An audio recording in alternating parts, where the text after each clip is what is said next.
ecomedios.com. Seguinos en Instagram, @ecomedios.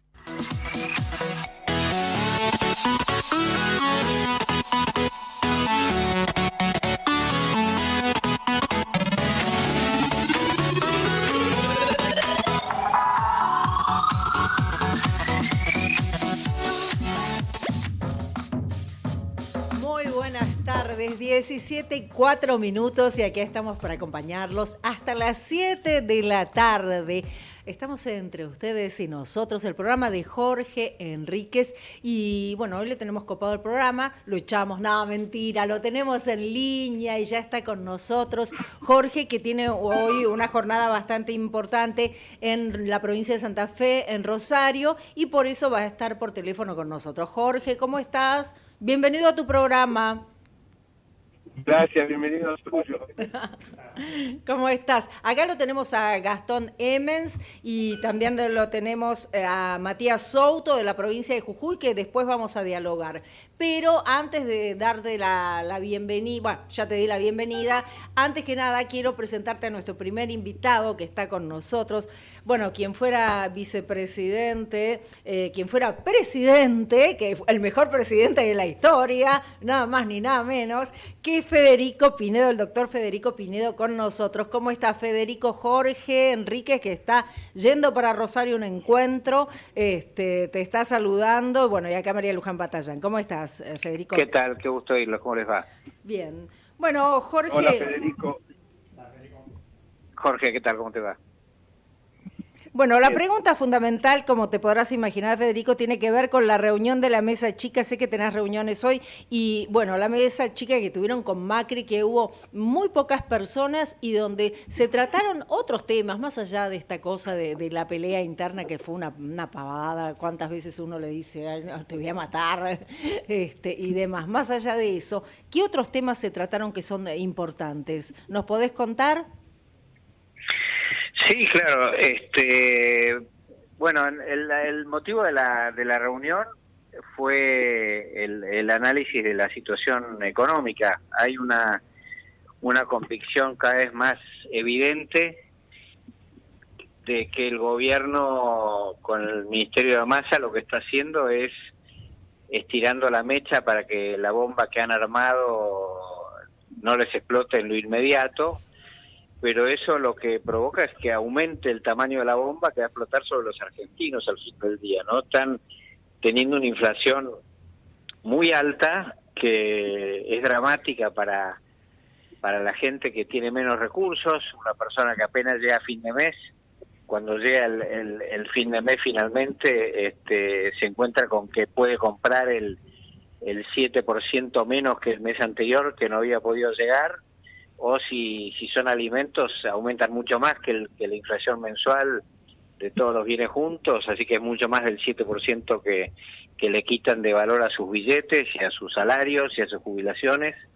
Entonces la inflación es una verdadera tragedia y en lugar de combatirla, el gobierno está conviviendo con la inflación, con un nivel de gasto que no puede sostener, aumentando la deuda en pesos por el Banco Central de una manera descomunal, y emitiendo una cantidad de billetes que obviamente lo único que hacen es desvalorizar los ingresos de los que menos tienen, como digo, las jubilaciones y los salarios, y los planes y todo lo demás, todos los ingresos que cualquiera tenga, y entonces hay una gran preocupación de mantener la unidad en la oposición y una coherencia para tratar de mitigar los efectos de esta política, ¿no? Jorge. Sí, totalmente de acuerdo, Federico, y a esto agreguémosle que la vicepresidente, lo único que le interesa es solucionar sus problemas judiciales, que en ese sentido es un escándalo, el que se avecina. Yo digo que se avecina porque no soy muy optimista en cuanto a que quieran con el fallo de la Corte. Esta gente ya tiene la experiencia de que al fiscal Sosa, al fiscal general de la provincia de Santa Cruz, pese a que había dicho el gobierno, en la Corte Suprema, que había que reprobar su cargo, pasaron 15 años y nunca lo repusieron.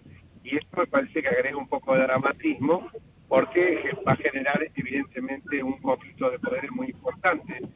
Yo espero que se llame la reflexión cuadros cada vez más siniestros, y yo creo que en ese sentido que se vale tranquilidad a la gente un poco de que nosotros estamos preparados para desarmar esta bomba, pero va a ser doloroso, ¿no es cierto? No sé cómo lo vemos. Bueno, primero que no sabemos cuándo va a explotar, porque a lo mejor logran demorar un poquito que no explote hoy, pero explota, no sé, el mes que viene. Entonces, el tema es que cuando vos estás generando una pelota de deuda como está generando el Banco Central, y cuando venga el vencimiento de esa deuda, el Banco Central va a emitir una cantidad descomunal de billetes nuevos que le van a quitar más valor, o van a generar un fogonazo inflacionario, como dicen los economistas, sobre la inflación muy alta que existe en la actualidad. Eso es un efecto dramático. Así que eso obviamente vamos a tener que tener mucha firmeza y mucha unidad. La reunión de ayer de la mesa del PRO, que después fue seguida por una reunión de la mesa de Juntos por el Cambio, lo que buscaba era consolidar una mirada común de todos los actores de nuestra coalición, y eso se logró. Fue una muy buena reunión en la que yo participé, la de la mañana, que fue la del PRO. Después creo que la de Juntos por el Cambio también ratificó la misma mirada. Así que lo que hay que ser consciente es que nosotros tenemos el deber de la unidad, que todo el mundo tiene eso en claro, de que en ningún momento se va a poner eso en peligro, y que Juntos por el Cambio va a ser la alternativa del gobierno, el camino de salida de la crisis y una esperanza para la Argentina. Así que eso es nuestro deber como fuerza democrática, ¿no? Así que vamos a hacer eso, sin ninguna duda. Federico, ayer lo que me gustó, que salió un comunicado, no sé bien, que eso me corregirás vos, si desde Juntos por el Cambio o desde el PRO, donde justamente se menciona directamente a Sergio Massa como ministro de Economía y el tema de las LELIQs y esta bomba de tiempo que vos estabas mencionando. Y me pareció muy grato, por primera vez, no hablar en abstracto y que los políticos se pongan a decir: fulano de tal está haciendo un desastre, o sea, con nombre y apellido, porque cuando uno dice desde el ministerio, es como nadie, ¿viste? Es como cuando dice interés público, todos somos públicos, es nadie, es muy abstracto el concepto, pero al mencionar a Sergio Massa, me pareció que era decir, bueno, que cada cual, las atribuciones que tiene y las responsabilidades que tiene, bueno, que se hagan cargo, ¿no? Porque esto para futuro, porque el desastre que están haciendo ahora, como bien ustedes están diciendo, lo vamos a tener que pagar a futuro, más allá que desde Juntos por el Cambio se esté activando todas las medidas y que puedan llegar a tener que implementar para poder desarmar este desastre. Sí, totalmente de acuerdo. Es la política de Massa, indiscutiblemente. Massa lo que ha hecho es generar que se liquiden dólares por anticipado de operaciones que se habían hecho y que se podían liquidar en esos dólares en los meses siguientes. Adelantó la liquidación pagando un precio mayor por cada dólar, y al mismo tiempo pateó las deudas para adelante, con lo cual básicamente lo que están haciendo es eso, tomando para el presente recursos que son del futuro y entregándole al futuro deudas que son del presente. Y bueno, eso obviamente quiere decir que en el futuro, si no tenés ingresos y tenés deudas, vas a explotar. Entonces, bueno, el punto es que por lo menos de la oposición hay que generar solidez en una mirada común y una actitud de firmeza para tratar de evitar que eso se agrave, ¿no? En materia de gasto o en materia de ingresos. Jorge. No, sí, sobre todo estaba pensando cuando hablaba de materia de gastos, se hacen ajustes en educación y en salud, en el presupuesto, y después se mantienen los privilegios de aerolíneas argentinas o el sindicato de camioneros. Yo creo que también hay que decir, como se están diciendo, y de Juntos por el Cambio creo que lo estamos haciendo bien. No quiero ser en esto con autologios a Federico y a todo el equipo, pero me parece que estamos diciendo las cosas claramente para no engrupir a la gente. Esto de que prometer el bienestar general, esos discursos soft tipo Scioli, me parece que no van más porque la gente se dio la cara contra la pared con la verdad. Y creo que con la verdad hay que gobernar.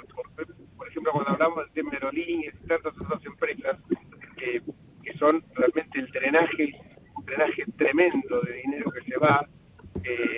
Hoy nosotros lo estamos diciendo, o sea, no estamos engañando a la gente con discursos edulcorados para que nos vote todo el mundo, sino diciendo la verdad. Creo que ese es el valor más grande que hoy tiene la coalición nuestra. No sé, Federico, si vos lo ves de esa manera, más allá de la calidad institucional que defendemos, ¿no? Bueno, definitivamente lo que pasa es que si vos no usás la verdad, vos no podés resolver los problemas, porque la verdad es como una medida. Es como si vos estuvieras construyendo una casa y mentís sobre el tamaño del metro, ¿viste? En un rato mide 30 centímetros, otro rato mide 1,5 metros, y cuando construís la casa sobre esa base se te cae la casa encima, ¿no? Que es un poco lo que nos está pasando como país. Pero bueno, al final, como dice el dicho, la mentira tiene patas cortas, no se puede construir sobre la mentira, se puede engañar a muchos por un corto tiempo, se puede engañar a pocos mucho tiempo, pero no se puede engañar a todos todo el tiempo, ¿no? Y esta cosa que el gobierno, vos decís, bueno, ¿qué hace el gobierno? Le echan la culpa a otro. Sí. La jefa del gobierno dice, este es un muy mal gobierno, y nosotros no tenemos nada que ver. La vicepresidenta de la nación. Es la vicepresidenta, pero es la jefa del presidente. Entonces, es toda una cosa medio absurda que bueno, eso no es una propuesta de futuro, eso es simplemente tratar de hacerse el distraído, pero así los problemas no se solucionan, sino que se agrandan, ¿no? Claro. Bueno, Federico, te agradecemos muchísimo, sabemos que tenés otros compromisos y bueno, te queremos liberar porque cumplimos lo pactado, te estamos liberando el 15. Les agradezco mucho. Un abrazo grande. Un abrazo. Nos vemos mañana en Rosario, Federico. Sí, señor, ahí estaremos. Chau, chau. 17:15 minutos. También estaban saludando acá Federico Emens de la Juventud del PRO y también Matías Souto, que es de la provincia de Jujuy, que en un ratito nos van a contar estos chicos todas las cosas que están haciendo que son muy interesantes, Jorge. Sí, un saludo grande a Martín y a Gastón. Me encanta que estén hoy también. Matías Soto, perdón. No, pero es por eso. A Gastón y a Matías. Perdón. Dije Martín. Me parece. ¿Martín? Sí, no vino Martín. ¿Cómo? No vino Martín. No, Martín Souto es un periodista deportivo. Sí, es cierto. Por eso a lo es mejor me cierto. confundí. Y bueno, ¿sabes a quién tenemos ahora en este momento que está en Zoom, Jorge? Mientras que vos estás viajando a Rosario, donde va a haber muchos dirigentes del PRO que se van a encontrar. En estos momentos estoy en comunicación con, un diputado que aparte vos querés muchísimo y que siempre me hablas muy bien de él, y es Fabio Ketlas. Diputado, ¿qué tal? ¿Cómo le va? Buenas tardes. Jorge, lo tenemos yendo para Rosario, para el encuentro de dirigentes que hay. ¿Cómo está? Muy bien, buenas tardes. Un gusto compartir esta tarde con ustedes. Así que nos cansamos Gracias, de escuchar Fabio. elogios de parte de Jorge Enríquez hacia usted, diputado. Exagera. No hay otra consideración que la exageración propia probablemente del sesgo que da el sentimiento de amistad. ¿Qué tal? ¿Cómo te va, Fabio? No estoy manejando, está claro, está manejando un amigo mío, así que estoy con manos libres desde acá, haciendo el programa, justamente con María Luján, Gastón y Matías. No, es simplemente esto, creo que uno realmente ha tenido pocas voces tan claras, un tipo tan avesado como vos en muchos temas, con un podcast que todas las semanas mandás, que en un minuto y monedas simplificás cuestiones que para todos nosotros nos va a ir un tiempo superlativo. Pero queremos hablar de un tema que hace poco vos trataste muy bien, que era el famoso tema de evocar el discurso de Chivilcoy, de Sarmiento, cuando hablas de los 200 Tandiles. Explícanos un poquito esto. Sé que estamos hablando de Tandil porque entiendo que es una ciudad que ha sido muy bien administrada. Ahí están unos amigos que vienen, que realmente hace rato que están el padre y el hijo, pero que no son de esos que se quieren entronizar, sino sé que realmente la gente se los pide, pero no por operativo clamor, sino porque hacen bien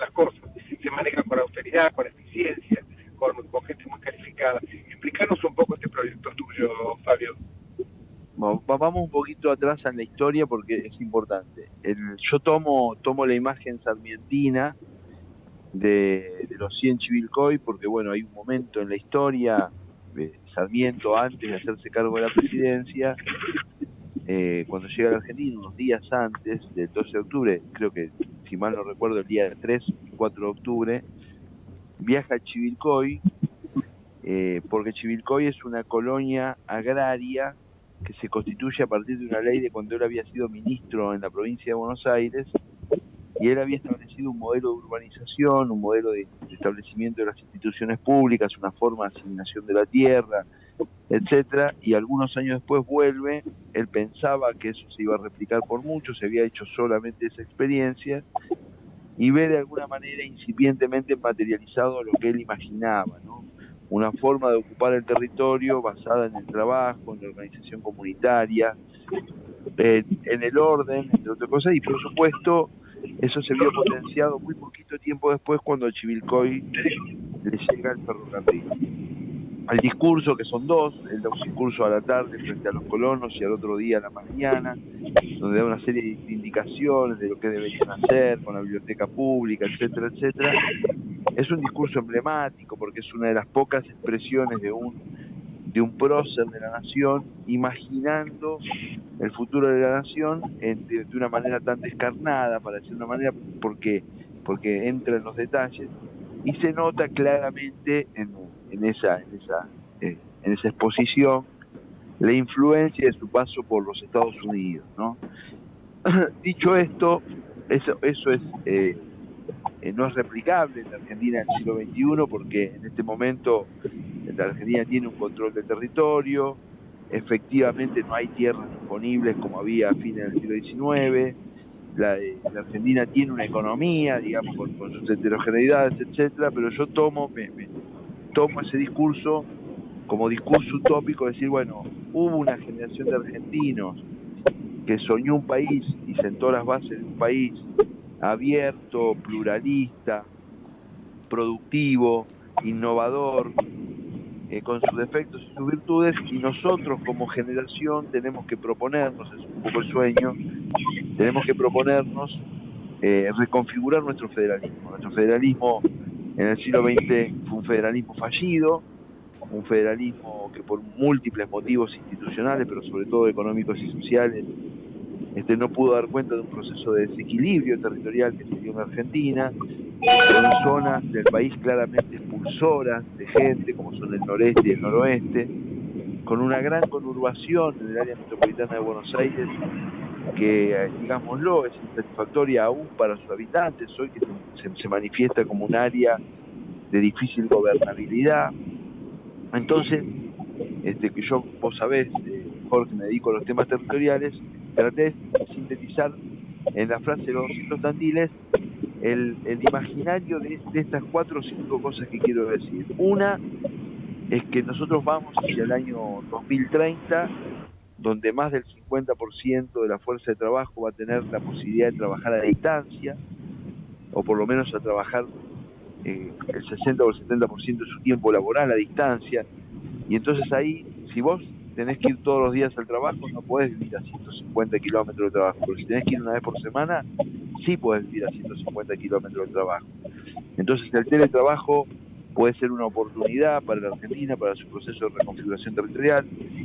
La bioeconomía, el aprovechamiento de la biomasa y de los diversos biomas y la agregación de conocimiento y por lo tanto de valor a todas las estructuras biológicas disponibles en la Argentina de Ushuaia a La Quiaca, es una gran oportunidad para la Argentina. O sea, ya nadie piensa que el futuro del agro es un futuro sin conocimiento, todo lo contrario, es un futuro conocimiento intensivo, por lo tanto es un futuro vinculado a la innovación, a los altos salarios, más a las specialities que a las commodities, etcétera.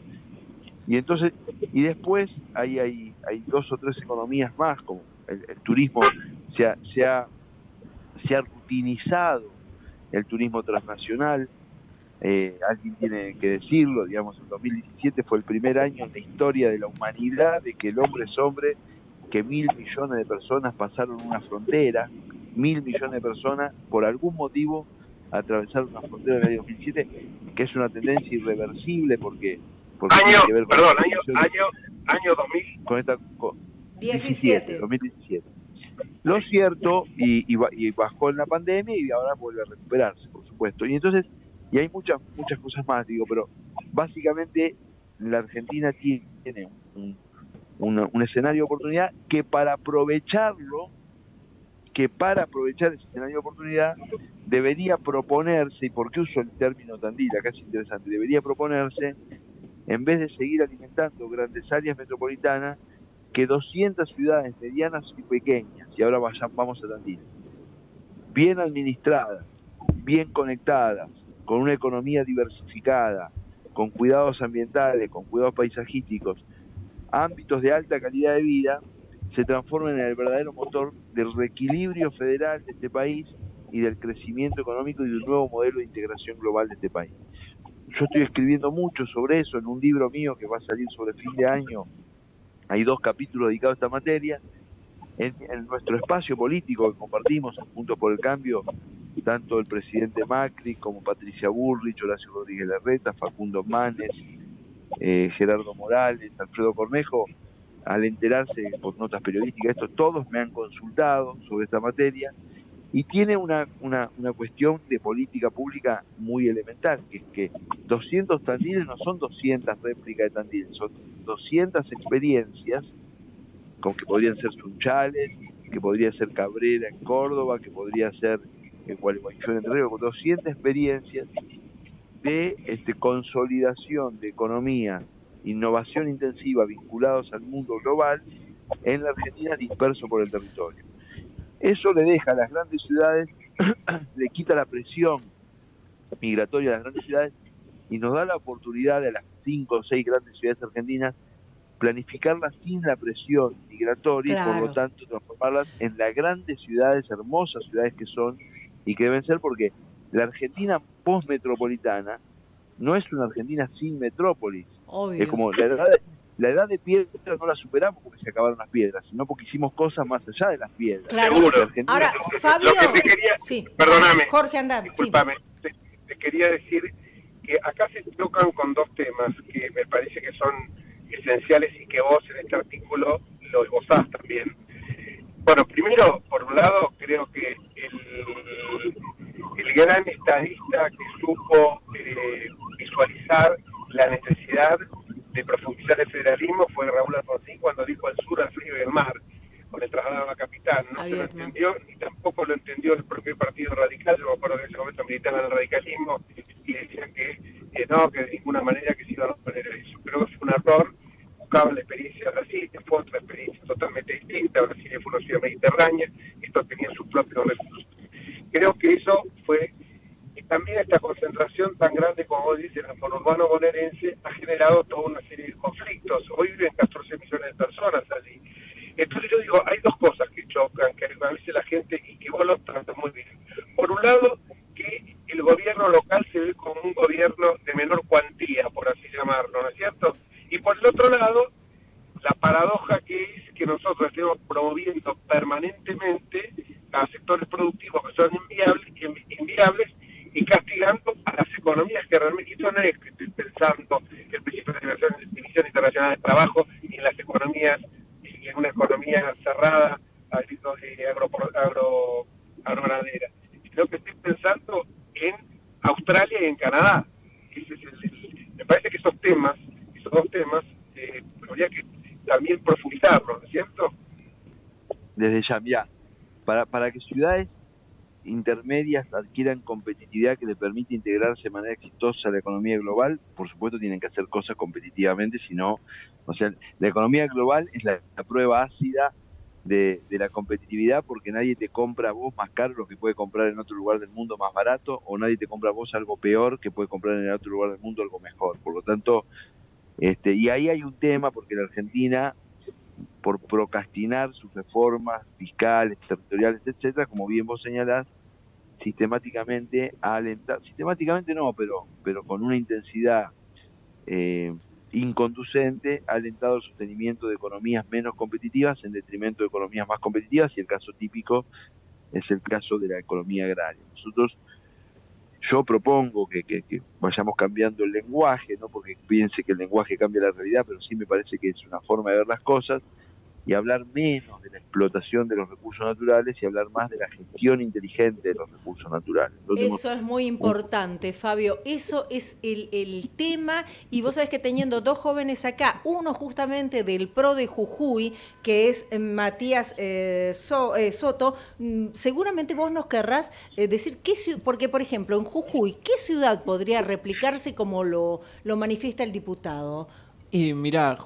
Justamente te iba a decir, bueno, en Jujuy, desde que cambió el gobierno, lo que se hizo fue darle un enfoque como más productivo, ver qué se podía producir en Jujuy con los recursos y con el territorio que había. Bueno, ahí yo creo que por ejemplo, el gobierno de Gerardo Morales impulsó la implementación de paneles solares en la Puna, en lo que es lo que se conoce como el Parque Solar de Cauchari. Ajá. En el cual se produce energía y que tiene en miras lo que es la exportación.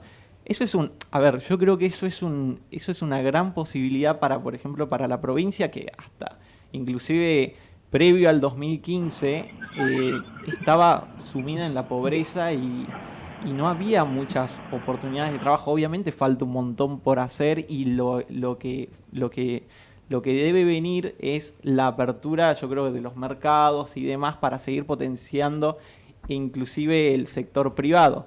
Pero yo creo que, todas las provincias tienen lo suyo, y si nosotros se potencian, como dice el diputado. Sí, y si todas las provincias se potencian y cada una de las provincias tienen lo productivo en lo suyo. Por ejemplo, bueno, acá en provincia de Buenos Aires ustedes tienen la soja, en Santa Fe también, en el Chaco el algodón. Tenemos que darle importancia a eso. Eso es el verdadero federalismo, no lo que habla el peronismo de, bueno, que las provincias que menos tienen, como Formosa, como Chaco, no, que vivan del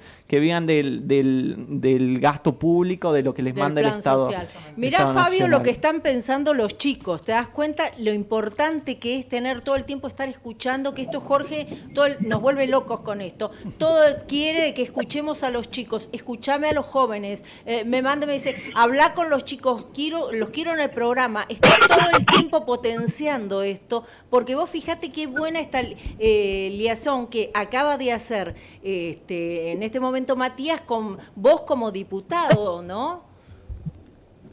Él hizo un señalamiento que es muy interesante, porque el peronismo tiene una visión burocrática del federalismo, que es la discusión sobre el reparto de los recursos fiscales, que es una visión absolutamente que eso es necesario, por supuesto que la discusión sobre la buena asignación de recursos fiscales es una discusión necesaria, pero el equilibrio territorial no es solo eso, digamos. El equilibrio territorial tiene que ver con la posibilidad de realización de los territorios. Y el joven recién al pasar dijo, y lo que deberían hacer incluso el sector privado, dijo, es sobre todo el sector privado, y de hecho precisamos hacer un conjunto de reformas institucionales para que aquellos territorios o aquella provincia donde el dinamismo empresarial es menor resulten atractivos para que vayan gente de otros lugares, porque de oportunidades la Argentina está llena de ambientes que cuidar, materias primas que transformar, rutas turísticas que generar. La Argentina está llena de oportunidades. Ahora, esas oportunidades para materializarse precisan del sistema institucional un marco previsible, un marco fiscal adecuado, o sea, que no sea expoliatorio, claro. reglas del mercado de trabajo sencillas, adecuadas al momento, etcétera. Entonces, ¿qué va a pasar? Va a pasar que en algún lugar, supongamos de Jujuy, para poner el ejemplo, que puede ser bellísimo, y que hoy no tiene una infraestructura hotelera, y que mucha gente va, y que más o menos, si vos generás un paquete regional claro, como la belleza está, que es lo intransferible, en 10 años, bueno, mirá lo que pasó con la quebrada de Humahuaca. Claro. ¿No? La quebrada de Humahuaca explotó, un poco ayudada por su declaración como patrimonio de la humanidad, adquiere un rango de visibilidad y no pararon de ir inversiones, digamos, ¿no? A la quebrada. Y la quebrada se transformó y hoy tenés chefs de calidad, hospedaje de calidad, guías de calidad, etcétera. Entonces, el sistema institucional tiene que hacer su parte y tenemos que crear una cultura en esa parte de las 200 ciudades. Tenemos que crear una política en la cual que a la gente le vaya bien. Está bueno que la gente precise menos asistencia pública y no más asistencia pública. Más asistencia pública. Y vos, Gastón, recién algo también comentabas. Bueno, en referencia a eso, ¿qué tal, Fabio? ¿Cómo estás? Bueno, ante todo, un estudiante de arquitectura acá te saluda y agradece naturalmente la conversación.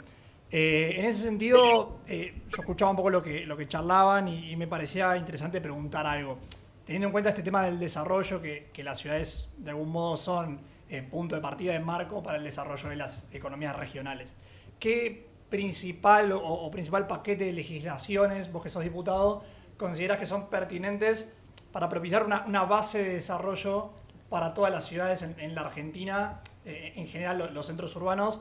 ¿Qué políticas públicas vos considerás de base que pueden propiciar que cualquier pequeña ciudad del interior tenga los recursos necesarios, ya sea en cloacas, en conectividad, en cuestiones básicas, fundamentales para ese desarrollo? No, yo lo pienso al revés, te lo voy a decir al revés. Disculpame, yo lo pienso al revés porque uno de los problemas de los programas promocionales en la Argentina ha sido lo que yo llamo el clientelismo empresarial o la generación de beneficios que después se transforman en beneficios abusivos y no se pueden desmontar los programas promocionales. Una vez que yo, si fuera mañana somos gobierno, ¿no? Promuevo, es decir, mira, el gobierno federal a todas las ciudades de menos de 100.000 habitantes les da esto si las ciudades hacen esto. Perfecto. Y las ciudades postulan voluntariamente. Y lo que le pedís es que para postular se precisa la aprobación del Consejo Deliberante por parte de 2/3 de los votos. Entonces, ¿qué es la ciudad la que entra? No el oficialismo. Claro. Entonces voy a decir, mira, nosotros estamos dispuestos a, en esta ciudad, cobrar 10% menos del impuesto a las ganancias a las empresas que se radiquen en este ejido. Pero vos tenés que manejarte con un solo tributo local o dos. Listo, todo lo demás se deroga. O sea, yo pongo y vos ponés. Porque si no, se construye esa idea que en la militancia política se usa mucho. Y dice, che, ¿qué te bajan? ¿Qué te bajan? ¿Viste? Como que ahí en el segundo piso hay una fortuna que baja, digamos. Claro. Este es un país que la remamos todos o no. Entonces al intendente le decís, mirá, yo estoy dispuesto a renunciar a recursos fiscales para que tu ciudad prospere, pero vos, a la provincia, ahí me cobrás ingreso bruto máximo 1.5. Entonces todos resignamos algo para que se produzca un fenómeno de desarrollo empresarial, de atractividad económica. Jorge. Y es la manera, coincido plenamente con tu planteo, Fabio, y es la manera de realmente de fortalecer el federalismo. Nosotros siempre decimos que quien más cerca está de los problemas es quien mejor los conoce, por eso en la ciudad hablamos tanto cuando la ciudad pasó a ser autónoma de la centralización. Pero quiero detenerme justamente en esto, porque nosotros con el pacto, lo que pasa es que es necesario tener políticas que se mantengan en el tiempo. Con el pacto de solidaridad fiscal empezamos a caminar en el sendero y quedamos con un Estado que nacional sigue empobreciendo.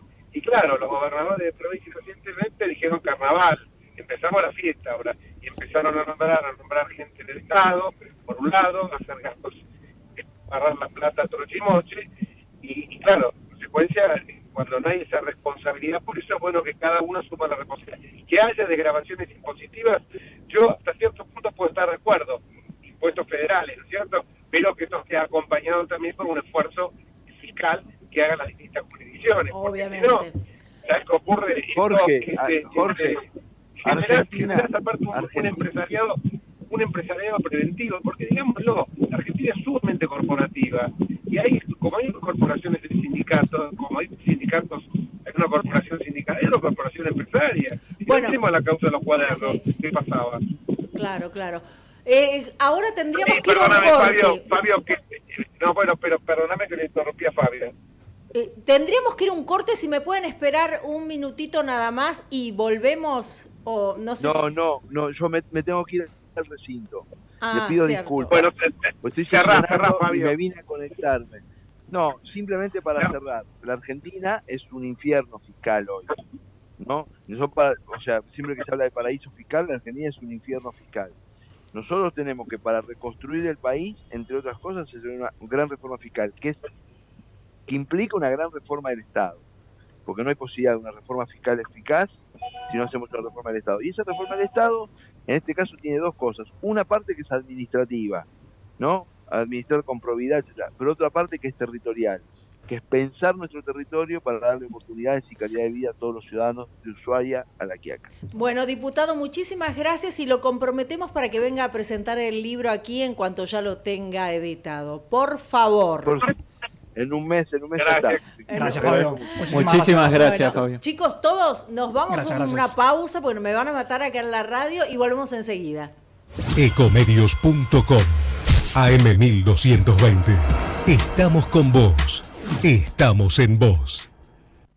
Estamos llenos de historias verticales. Girá tu celular. En Catamarca tenés algo distinto para contar. Girá, girá, no te pierdas de nada. Vení a contar una historia distinta.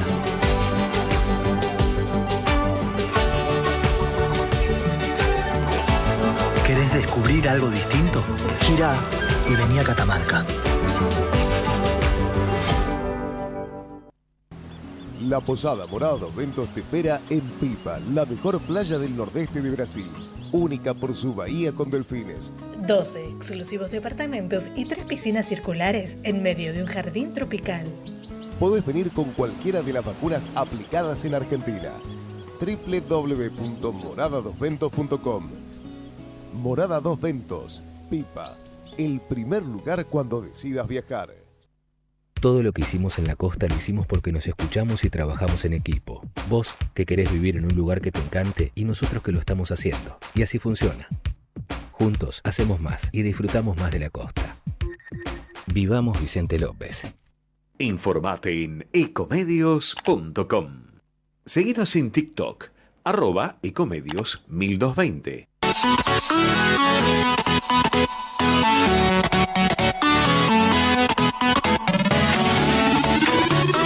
Escribanos en tu ciudad.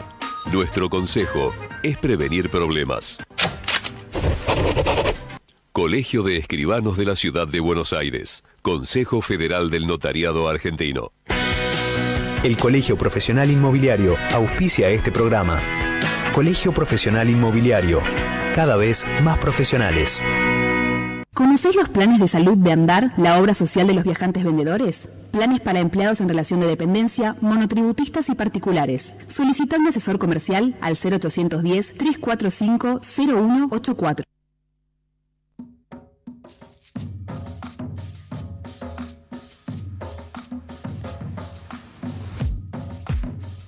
(17:41) Jorge yendo a Rosario y brevemente nos va a contar en un ratito nada más cuáles son los temas que van a abordar allí, pero ahora estamos en comunicación con el diputado Mario Barletta, que hace ya unos días, a principios de noviembre, realizó una reunión muy importante en la cual distintos sectores o distintos frentes se reunieron en Santa Fe y realmente llegaron a un tema que es como lo que hablamos recién con Fabio, ¿no? Son temas que estamos mirando para adelante, lo mismo con Pinedo, no nos estamos quedando en la coyuntura, sino la educación es igual a futuro. Y lo tenemos ya al diputado Barletta, que nos va a contar un poco de qué se trató esa reunión, Jorge,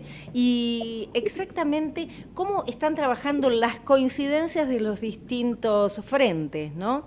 Barletta, ¿cómo está? El doctor Jorge Enríquez, que está yendo para justamente a Rosario, lo está saludando. ¿Qué tal, Mario? ¿Cómo te va, Jorge?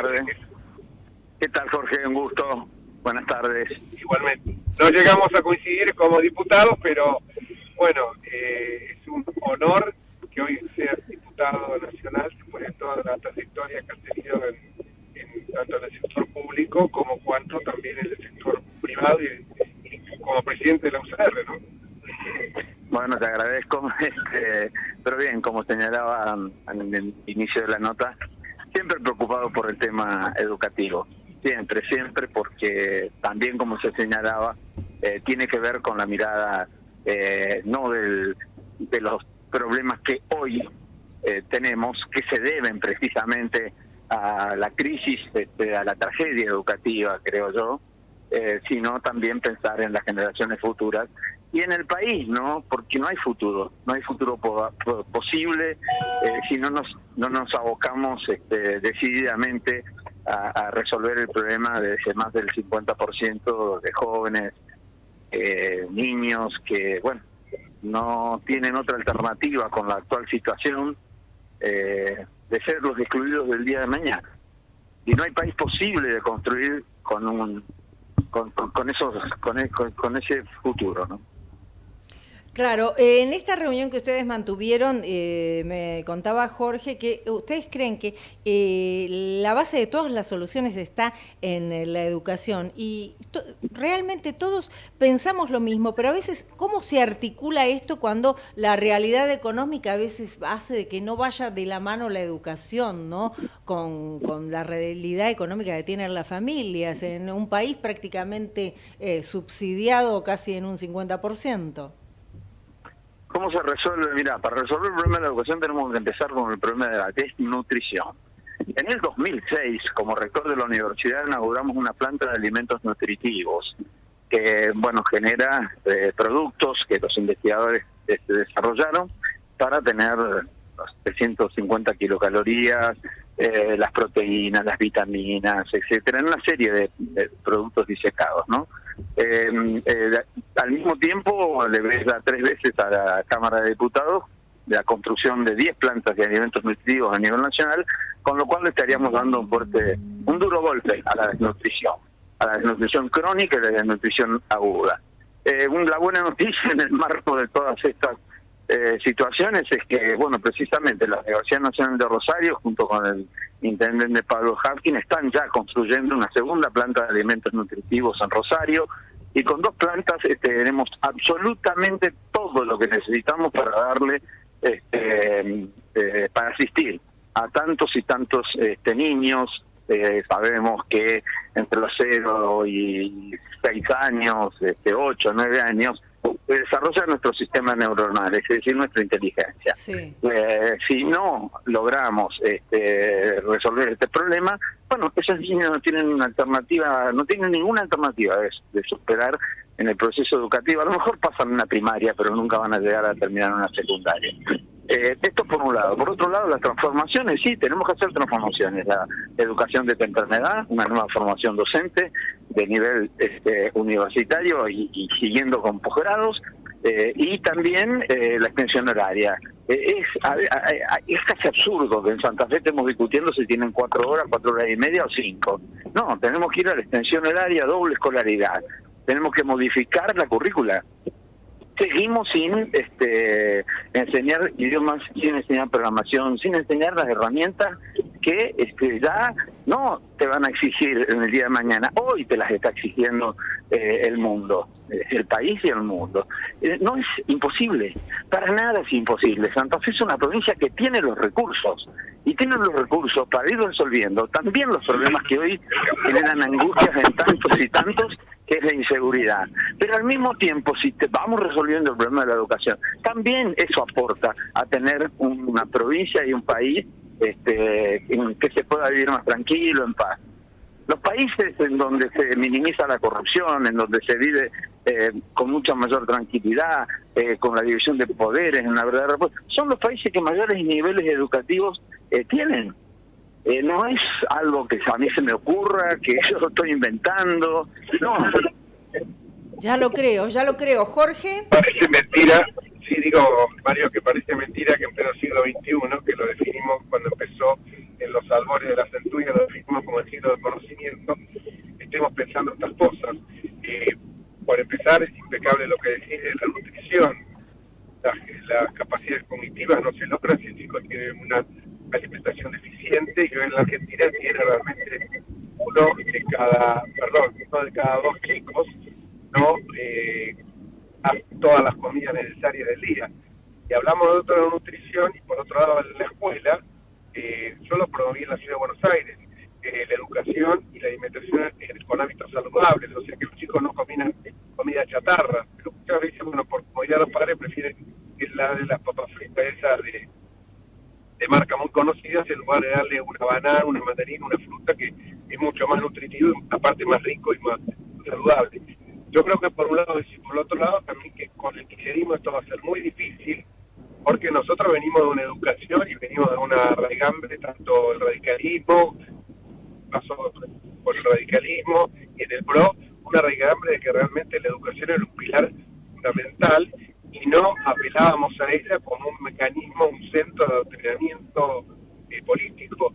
Por eso es difícil esto, pero me parece la llave de todo, está, como decís vos, en la educación, y creo que más allá de los tipos de que a veces hay dentro del espacio de la coalición nuestra, que es muy amplia, por cierto, y de mirada diferente, que es saludable, esto me parece totalmente, no tenemos un pensamiento uniforme, me parece que la educación es un pilar fundamental. Pero quería pasar al otro tema que tanto nos preocupa de la provincia de Santa Fe, que es el tema del narcotráfico, la cantidad de gente que estas bandas que se han señoreado con violencia, evidentemente, de otros estamentos.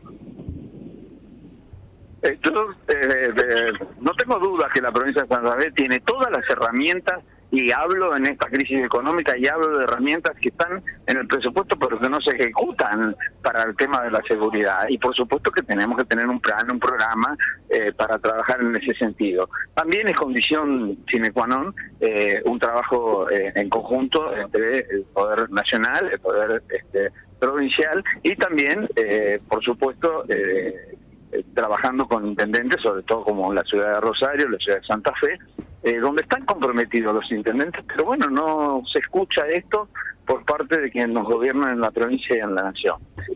Yo no tengo dudas que es posible ir generando paulatinamente mejores condiciones en temas de la inseguridad, que por supuesto, como vos señalas, tiene su raíz y uno de sus grandes problemas en el tema del narcotráfico. Lo han resuelto otros países, y no los países desarrollados, y lo han resuelto. Es lo mismo que en el tema de la economía, con el tema de la inflación. ¿Cómo es posible? ¿Qué pasa? Tenemos los peores economistas, comparándonos con los chilenos, los uruguayos, los paraguayos, los bolivianos, peruanos, que no tienen el problema inflacionario que tenemos. Muy sencillo, los gobiernos no tienen nada que ver con el Banco Central. Entonces, si le sacás la maquinita para producir dinero y le sacás desde el punto de vista cultural la generación de pobreza, porque yo a esta altura del partido no encuentro, lamentablemente, no encuentro otra explicación que lo que nos pasa con la educación y con la pobreza tiene que ver con una mirada política. El pobre y el que no es educado es más sencillo de generar clientelismo a la hora electoral. Entonces, ahí hay un problema, sí, fuertemente ideológico. Hay un problema fuertemente que tiene que ver si tenés o no tenés la decisión política de resolver este tipo de problemas.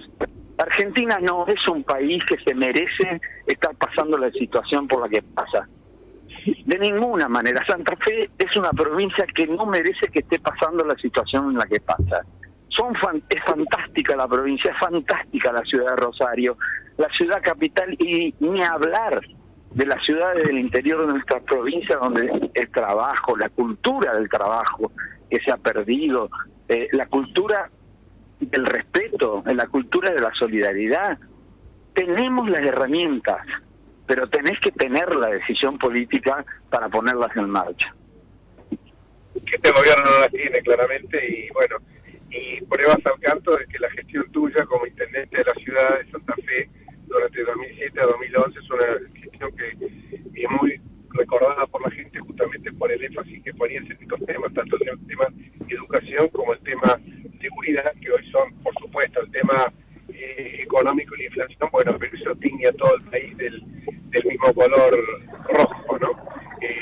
Con más fuerza en algunos centros, en los centros muy poblados, que en otras latitudes del país, pero creo que esto es para mi juicio es esencial lo que estábamos comentando. Esperemos que, bueno, esta pesadilla que tenemos, que se llama kirchnerismo, termine el año que viene y que la gente tenga la tranquilidad, que más allá de veces las discusiones que pueden tener, que son saludables, el frente nuestro, la coalición nuestra está más unida que nunca, ¿no es cierto, Mario?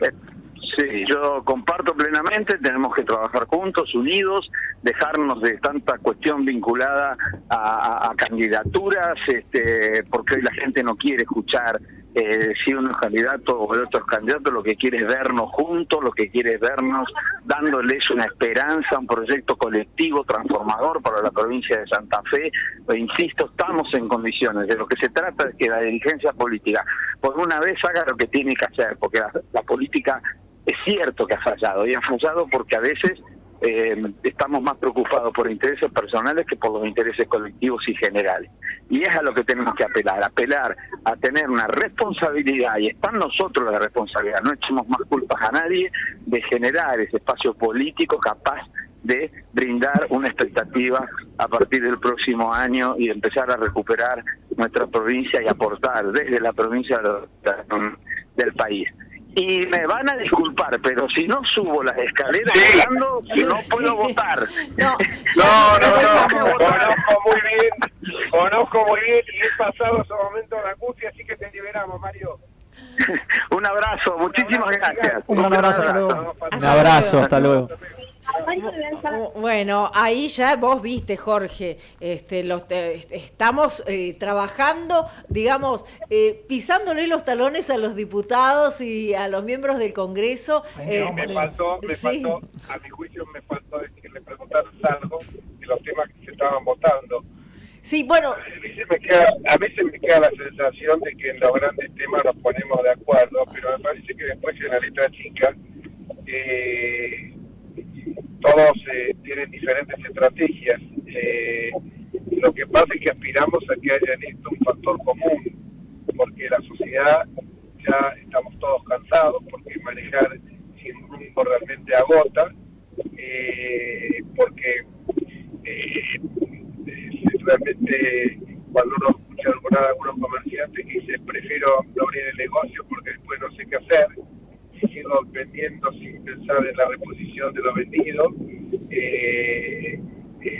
Hoy se están agotando. Una conocida fábrica de zapatillas ha suspendido su producción en la Argentina, que Nike, vamos a decir el nombre, ha suspendido su producción, y hay otros comerciantes. Yo hablaba con un comerciante que te dice: yo fabrico tuercas, industrial, que fabrico tuercas, pero necesito unos insumos que son importados y yo no quiero agotar el stock. Entonces no se está vendiendo. Obviamente a nadie le gusta perder plata, o sea, nadie abre un negocio para fundirse, porque después el Estado no viene, y el papá Estado, el imbécil papá Estado, no viene y te dice: yo te voy a poner la plata para esto. Sí, te la pone uno y te la saca del otro. ¿Cierto? No, tremendo. Si no lo entendemos, yo te digo, si no lo entendemos, vamos por un mal camino, y la gente se ha docenado, la gente hoy, no estoy viendo todos los planes progresaron, les dejan 250.000 personas. Sí. Entonces, viste, vos decís, acá puede haber una clase política que la llame Castro, o la llame como se le da gana a Milei, que forma parte también de esto. Sí, más bien. Más bien, no. Diputado y no asiste. Hace poco lo verificó faltando la sesión. Eso también es un tema. Con los hechos no demostró. Exactamente, los hechos lo demostró. Pero bueno, Gastón, la gente tiene que ayudarse, la gente tiene que explicarle. La fiesta terminó, hay un momento que cuando la fiesta termina tiene que pagar los platos rotos y lo que se gastó. Entonces me parece que hoy hay, como digo yo, un permiso social para hacer modificaciones y reformas estructurales que hace unos años eran impensadas. El otro día hubo un dirigente justo por el cambio que me dijo: no hablé de reforma laboral, sino habla de una modificación en los cambios laborales. Wow. No, pero bueno, ya empezamos traficando conceptos. Entonces no voy a quejar cuando en lugar del ajuste salvaje que nos están imponiendo, me dicen, como me decían antes y lo repiten ahora: esto no es un ajuste, esto es una adecuación de los precios porque estamos en la totalmente. Acá Martín te quiere decir algo. Sí, no, Matías, perdón. No, quería, en línea con esto que hablaban del tema de la educación, es increíble el adoctrinamiento que ha habido por parte del kirchnerismo, y no solamente sutilmente, sino ya obscenamente. Han hecho de los manuales, no sé si han visto los manuales que dan a los chicos en el colegio, todos diciendo no, el mejor periodo de la historia argentina comienza con Perón. Todo lo que viene después, y siempre que ha habido un cambio en el gobierno, ha sido para mal, ha sido neoliberalismo, ha sido un retroceso en los derechos. Y, o sea, eso ha significado toda una manera de implantar en la mentalidad de los jóvenes que es que sin el Estado vos no podés progresar, y es mentira. O sea, vos podés progresar por tus habilidades, por tu libertad. Hay que devolverle a la gente su libertad. Eso es lo que nosotros tenemos que plantear. ¿Sabés lo que pasa cuando subirás el pensamiento mágico que el Estado te va a solucionar todo?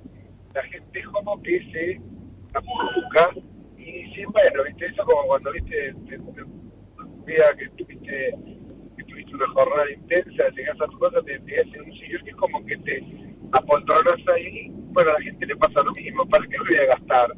Yo trabajando, total, con esto, hoy una persona y voy tirando, que tiene planes de todo tipo, cobra 120 mil pesos por mes, juntando los planes que hay en una casa. Entonces esa gente, como aparte no tiene grandes aspiraciones, porque se ha perdido ese sentido aspiracional que fue el motor. Claro, bueno, que fue la creación de la clase media, ese motor aspiracional.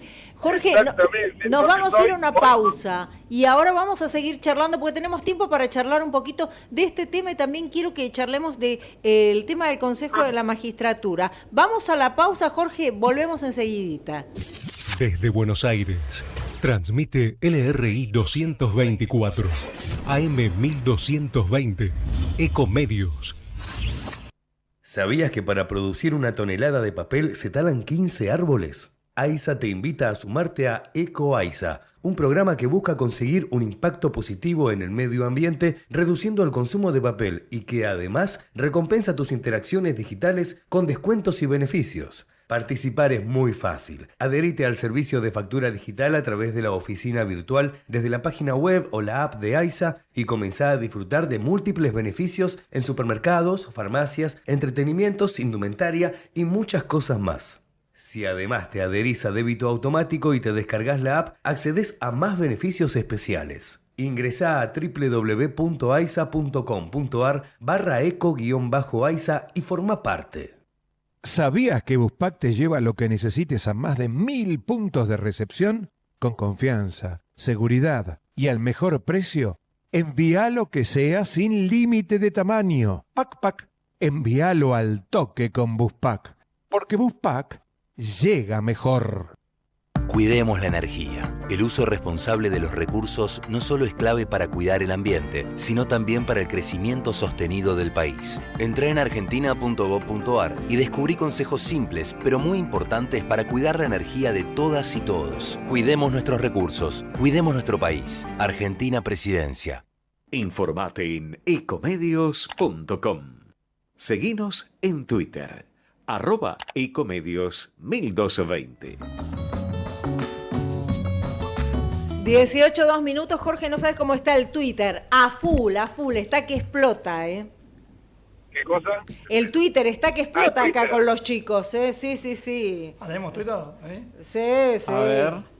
Estamos... Con los jóvenes, no digamos más los chicos, los jóvenes. Bueno, los jóvenes. Lo que pasa es que, viste, que yo a vos también te digo, ustedes los chicos, viste, y vas vos ahí, los Marcelo, chicos, sí. Y digo, los chicos, hoy se van los chicos a Rosario. Tengo la costumbre.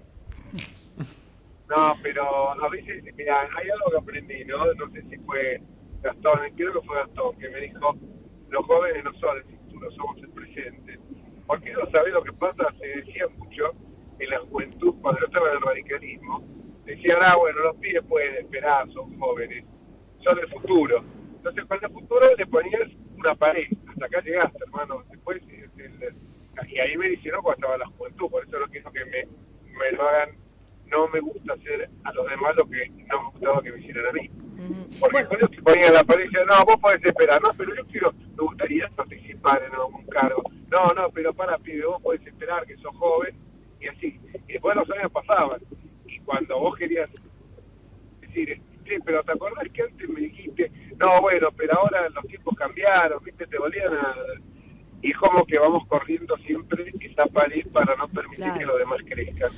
Ahora, así que, bueno, sí. Jorge, muy bien. No, sí, si vos siempre sos el que promovés esto, que los jóvenes estén todo el tiempo participando. Y vos sabés que me encanta que Matías sea de la provincia, que sea de una provincia, que sea de la provincia de Jujuy. Realmente aplausos para Gastón, que lo ha traído en la jornada de hoy, porque va a ser un futuro abogado, ¿no? Y va a ser colega. Y bueno, ¿qué perspectivas tenés en función de esto? Mira, justamente ayer hablaba con un amigo mío y me dice... Che, ¿vos qué vas a hacer cuando te recibas? Y yo le digo, y voy a ejercer, voy a abrir mi estudio en el centro de San Salvador, que es la capital de Jujuy. Y él me dice, pero escúchame, ¿no te vas a ir? Y yo le digo, no me voy a ir. Y me dice, no, pero acá no hay futuro, no hay en el país, no hay futuro, o sea, ¿de qué vas a vivir prácticamente? Me dice. Yo le digo, no, pero yo sigo apostando. Y la verdad que es una opinión que escucho mucho en mis amigos y es totalmente válida porque si vos lo ves, la verdad que este gobierno no nos da futuro. Claro, pero vos lo pensás crear habiendo otro gobierno que te dé las herramientas. Pero totalmente, o sea, yo creo en el gobierno que va a venir. Creo que el gobierno de Juntos por el Cambio que va a venir el año que viene, lo que sea. Espero que realice las reformas necesarias que nos den ese futuro a los jóvenes que tantos ansiamos, porque nosotros no solamente no podemos esperar, sino que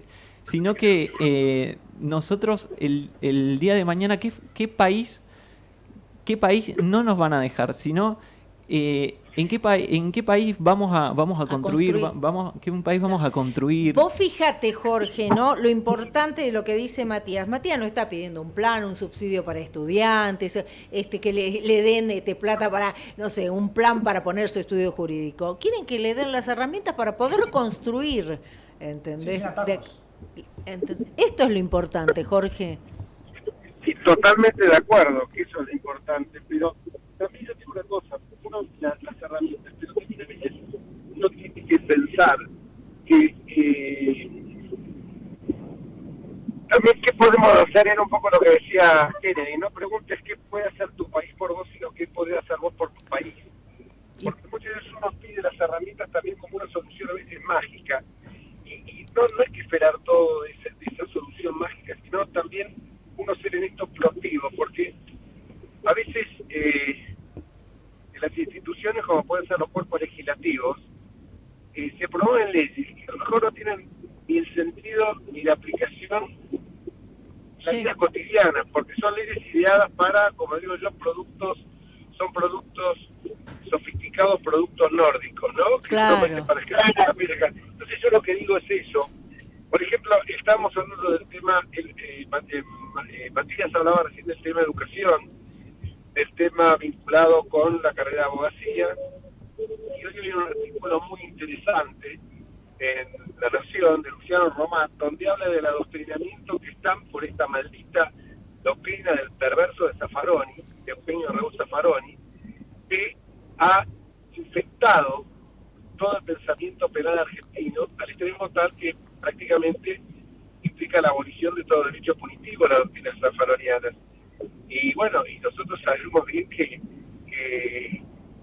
esto es consecuencia de esto también la inseguridad que hoy vivimos, porque Zaffaroni con esta historia que la culpa de que alguien delinque la tiene la sociedad y no es delincuente, quiero caer en la teoría lombrosiana, porque tampoco ese es el otro punto al cual no hay que llegar, pero sí en que si no te dan las herramientas, si están excluidos los beneficios comunitarios, primero tratar de que no queden excluidos los beneficios comunitarios, porque, y eso cómo se logra con la educación, cómo se logra, no le des planes, dale trabajo.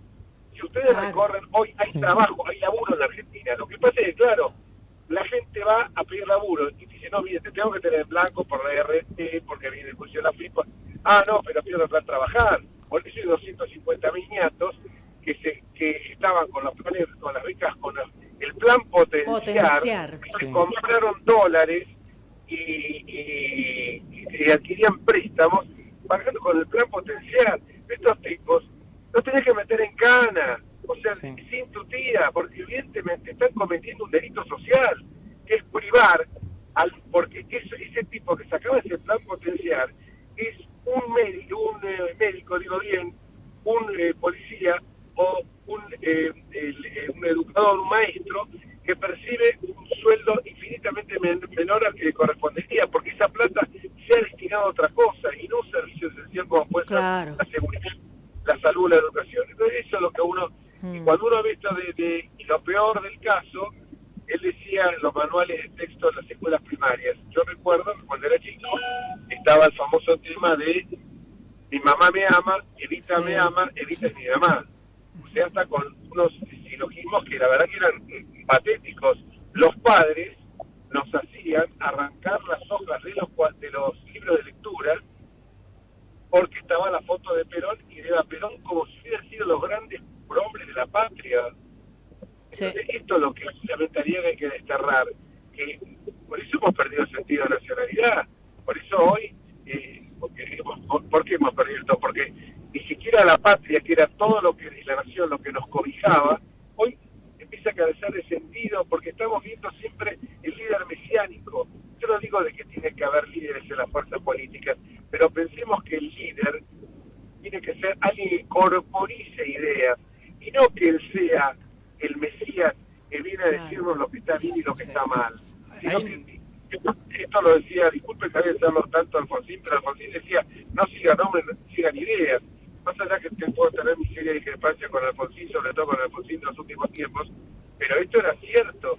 No sigan hombres, sigan ideas. Hombres en el sentido de hombres y mujeres, y no van a decir que estoy como dicen, hablando de las universidades. Hay algo muy interesante, una declaración de los profesores de Derecho de la Universidad de La Plata, donde se pronunciaron a favor, en contra del lawfare, y dicen de que los juicios donde se la va a condenar a Cristina es una venganza del patriarcado.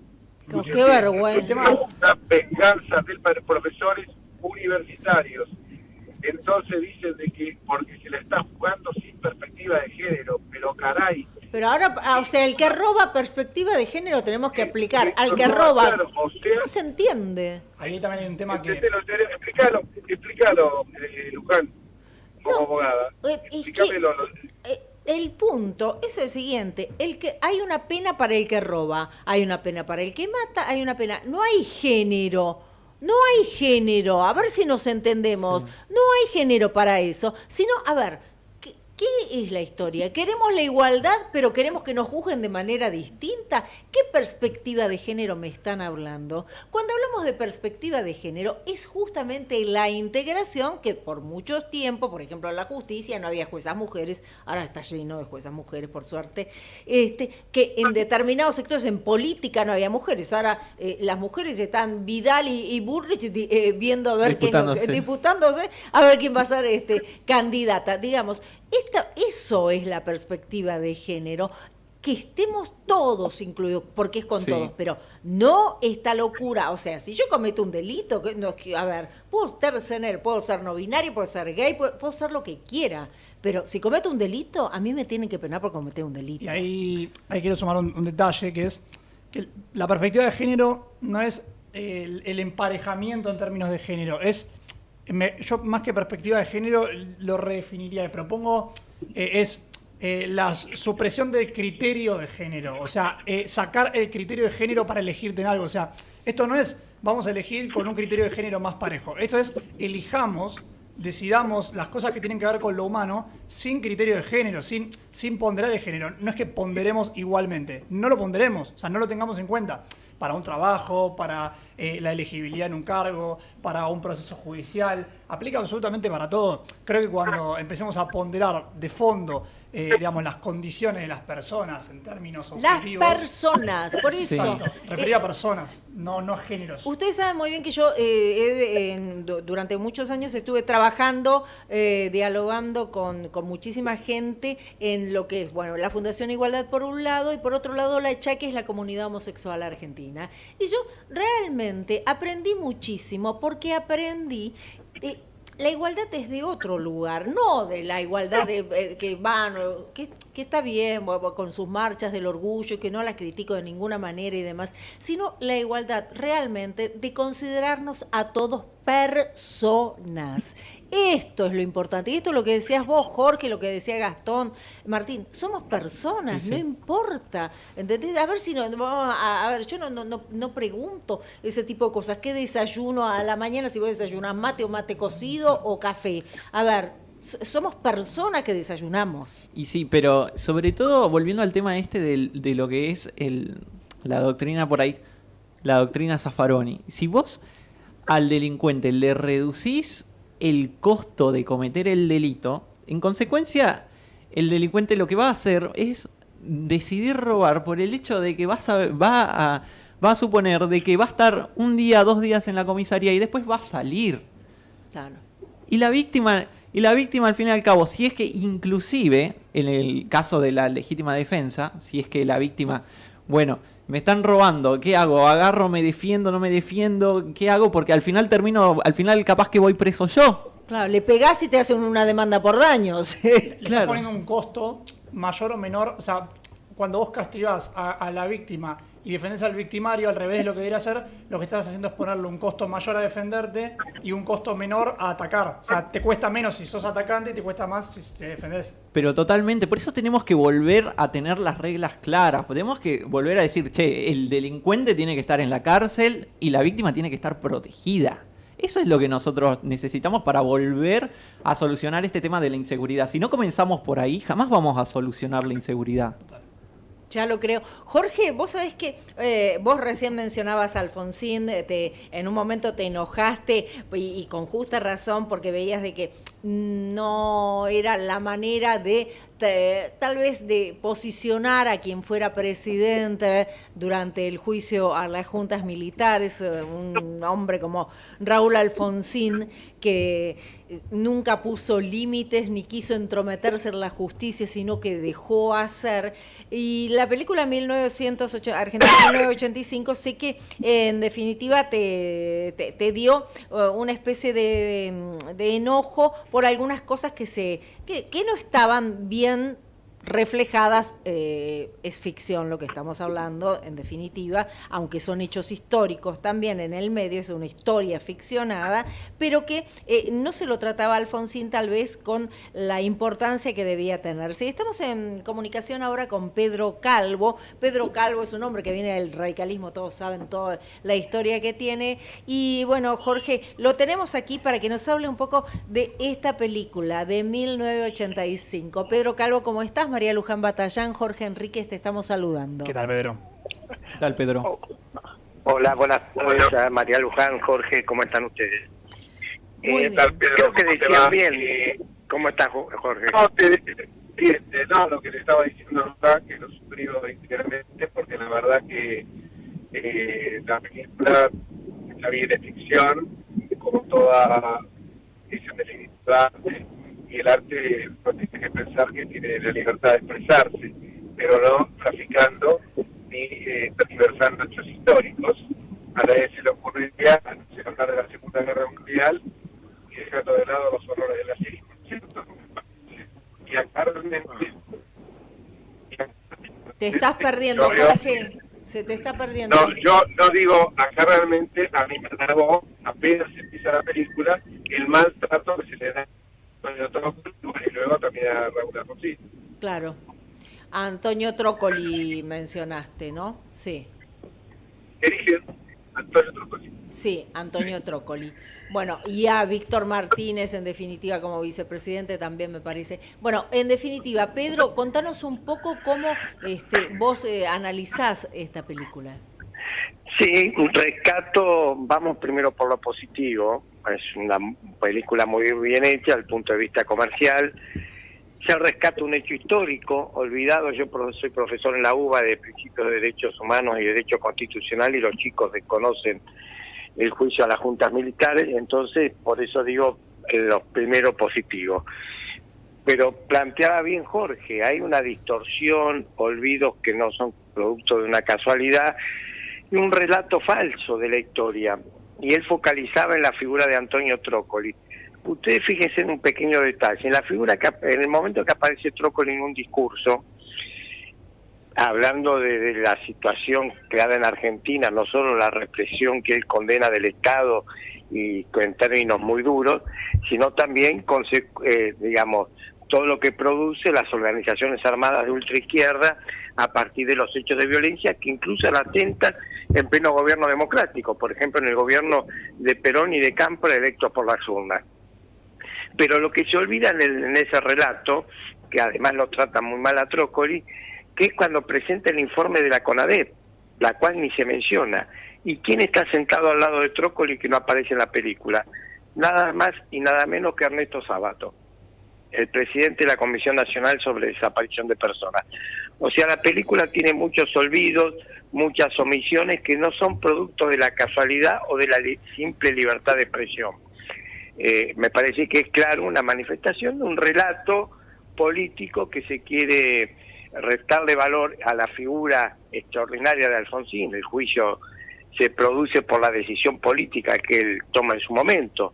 No nos olvidemos que en plena campaña electoral, cuando los militares habían sancionado por un decreto la ley de autoamnistía, el candidato del Partido Justicialista, Italo Luder, que era un gran constitucionalista y profesor de Derecho Penal, dijo que esa ley, basada en el principio de irretroactividad de la ley, no se podía anular. Tenía principios que no se podían modificar. Y Alfonsín planteó en plena campaña que era nula de nulidad absoluta. Y así lo hizo una vez que llegó al gobierno. Se envió al Congreso, al Parlamento, la derogación de la ley de autoamnistía. No hubo una sola voz del Partido Justicialista que se manifestara en contra de la posición de Luder, el candidato del justicialismo. Entonces ahí ya había dos miradas distintas. Y eso también se soslacha en la película. Como que también, Pedro, en la CONADEP no fue integrada, pese a que fueron invitados representantes del Partido Justicialista, y que cuando Luder aparece en la película, ahora me lo hace recordar, declarando en el juicio, Luder, el secreto le pregunta qué significa aniquilar, porque aniquilar significa matar, o sea, mira, venga, no, aniquilar, pero dentro del marco del Estado de Derecho. Una cosa se debruja con la otra, Simón. Entonces yo me pregunto acá si, aparte ese testimonio, que lo pone como si fuera el puro hombre de la democracia, pero tampoco contribuyó porque la República, pues Alfonsín le ofreció integrar la Corte Suprema y se negó. Quizás eso hubiera sido un cambio bastante importante. Bueno, pero a lo que voy es a eso, y sobre todo cuando aparece Alfonsín, una voz ¿no? que da la sensación que estuvieran con la...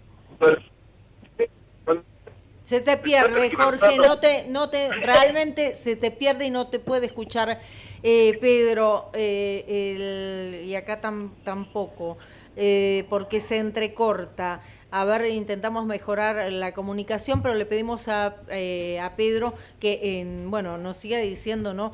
Justamente este análisis que ha hecho respecto de... Bueno, se cortó, era el momento que veíamos que se estaba por cortar. Y Pedro, te estábamos pidiendo esto, ¿no? Sobre todo que la omisión de quien fuera un hombre realmente probó, como fue Ernesto Sabato. Exacto, sí, hay una omisión que habla de la comisión, pero no se la nombra. Se ignora la presencia de Ernesto Sabato al lado de Trócoli en el discurso. Incluso podemos decir que en su momento, al final, cuando se hace un resumen, se habla de las leyes de impunidad, basándose en las leyes de obediencia debida y punto final, que se puede tener distintas miradas de lo que significó en su momento.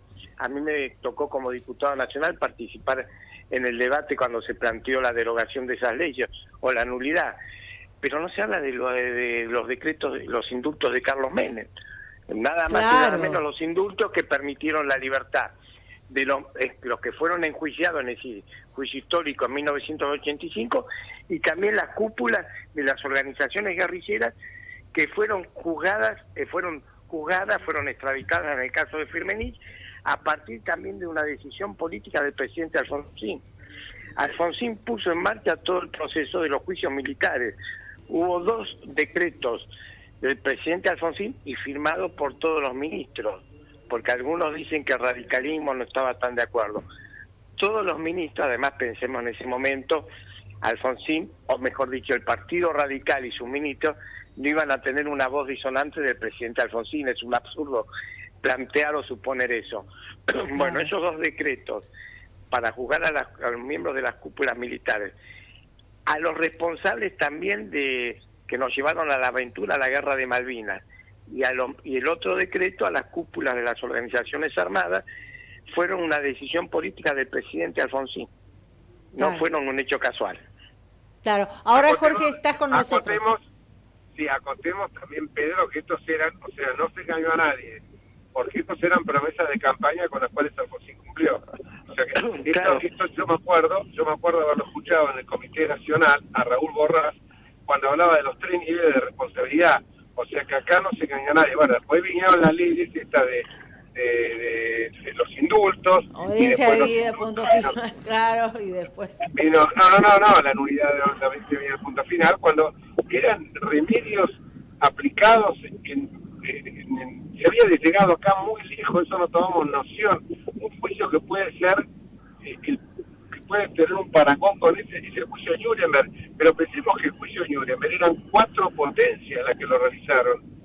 Acá fue un gobierno contra un partido militar que todavía tenía poder, porque cuando el señor Kirchner descuelga los cuadritos, si el partido militar o las Fuerzas Armadas, mejor dicho, estaban absolutamente devastadas, o sea, ya no tenían el poder que tenían antes. Sin embargo, la grandeza de Alfonsín fue comandante y jefe de las fuerzas y la respetó, pero obviamente cumplió con el compromiso además le dio la posibilidad que fueran juzgados por el Tribunal Supremo de las Fuerzas Armadas. Lo hicieron, o sea que acá se hizo todo y eso no aparece reflejado en la película. Es por eso que a mí me parece bárbaro visualizar el tema, como dice Pedro, tus alumnos de Derechos Humanos y de Políticas Públicas toman noción de esto. A mí me ha pasado con mis hijos lo vienen escuchando eso desde que eran chicos, pero igual, uno me preguntó de mis hijos, ¿no te gustó cuando la vi porque no dice lo que vos querés decir?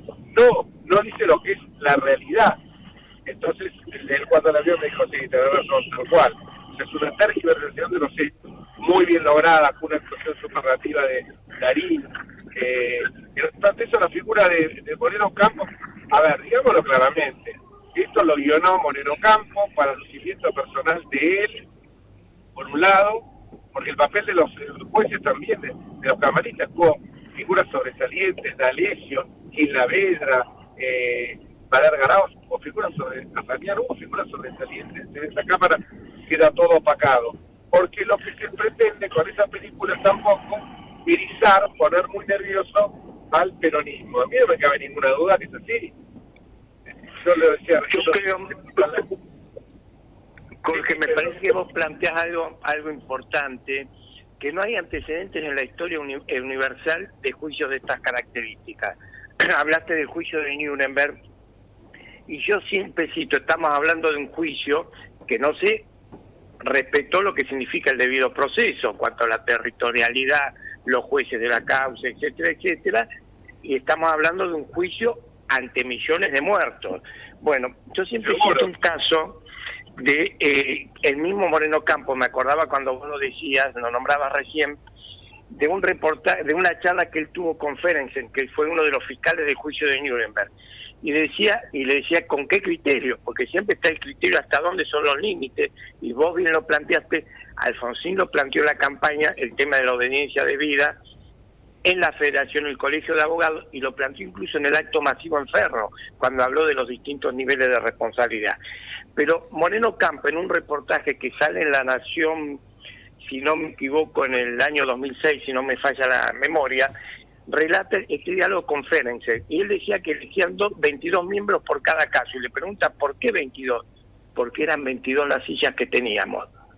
Estamos hablando de un juicio, después de la Segunda Guerra Mundial, con ejército de ocupación y con millones de muertos. Claro. Entonces, Alfonsín, me parece que hay que tener en claro las dificultades, como bien planteabas vos, Jorge, con un poder militar casi intacto. Entonces él tenía que, al mismo tiempo, plantear una respuesta moral, ver cuáles eran los marcos y la estructura jurídica del marco punitivo y al mismo tiempo garantizar los derechos humanos para el presente y las futuras generaciones. Entonces había que denunciar los crímenes cometidos por la dictadura, dar voz a las víctimas y a sus familiares en la medida de lo posible, desentrañar las causas de la anomia de décadas de violencia y autoritarismo en nuestra sociedad, establecer pautas y valores culturales para permitir construir y consolidar una democracia a su futuro, al mismo tiempo juzgar y condenar a los responsables, tenía que haber políticas de reparación en la medida de lo posible, y al mismo tiempo había que promover y proteger el uso de los derechos humanos, como decía recién, para el presente y el futuro. Todo eso encaró el gobierno de Alfonsín, con la oposición, como bien planteaste, del Partido Justicialista. En algunas provincias se armaron comisiones investigadoras en el Parlamento, como en Catamarca, La Rioja, con gobierno justicialista, y no llegaron absolutamente a nada esas comisiones parlamentarias. Hubo la oposición también, o se negó a integrar la CONADEP Pérez Esquivel, el Premio Nobel de la Paz, e incluso hubo una oposición fuerte de las Madres de Plaza de Mayo bajo la conducción de Eve de Bonafini. Hasta realizaron actos en Parque Lezama, me acuerdo en su momento, en contra de la CONADEP. Uh-huh. Bueno, nos tenemos que ir a una pausa, pero creo que quedó bien reflejado cuál es la opinión y el análisis muy desmenuzado respecto de 1985. No sé si opinás igual, Jorge. No, tal cual, y la verdad que muy rico los conceptos que vertió mi amigo Pedro Calvo, porque, por ejemplo, ese detalle que señaló de las 22 sillas, y bueno, y las cuestiones que señaló muy bien de los usos de Alfonsín en Ferro, y la verdad que con mucho enfoque. Así que muchísimas gracias, Pedro, querido. Gracias por estar con nosotros. Gracias a ustedes y gracias, Jorge, gracias, María Luján. Hasta luego. Era Pedro Calvo con nosotros. Acá también lo están saludando los chicos. Matías Soto y Gastón Emmens. Nos vamos a ir un corte, Jorge, así que retomamos enseguida. Vamos la radio.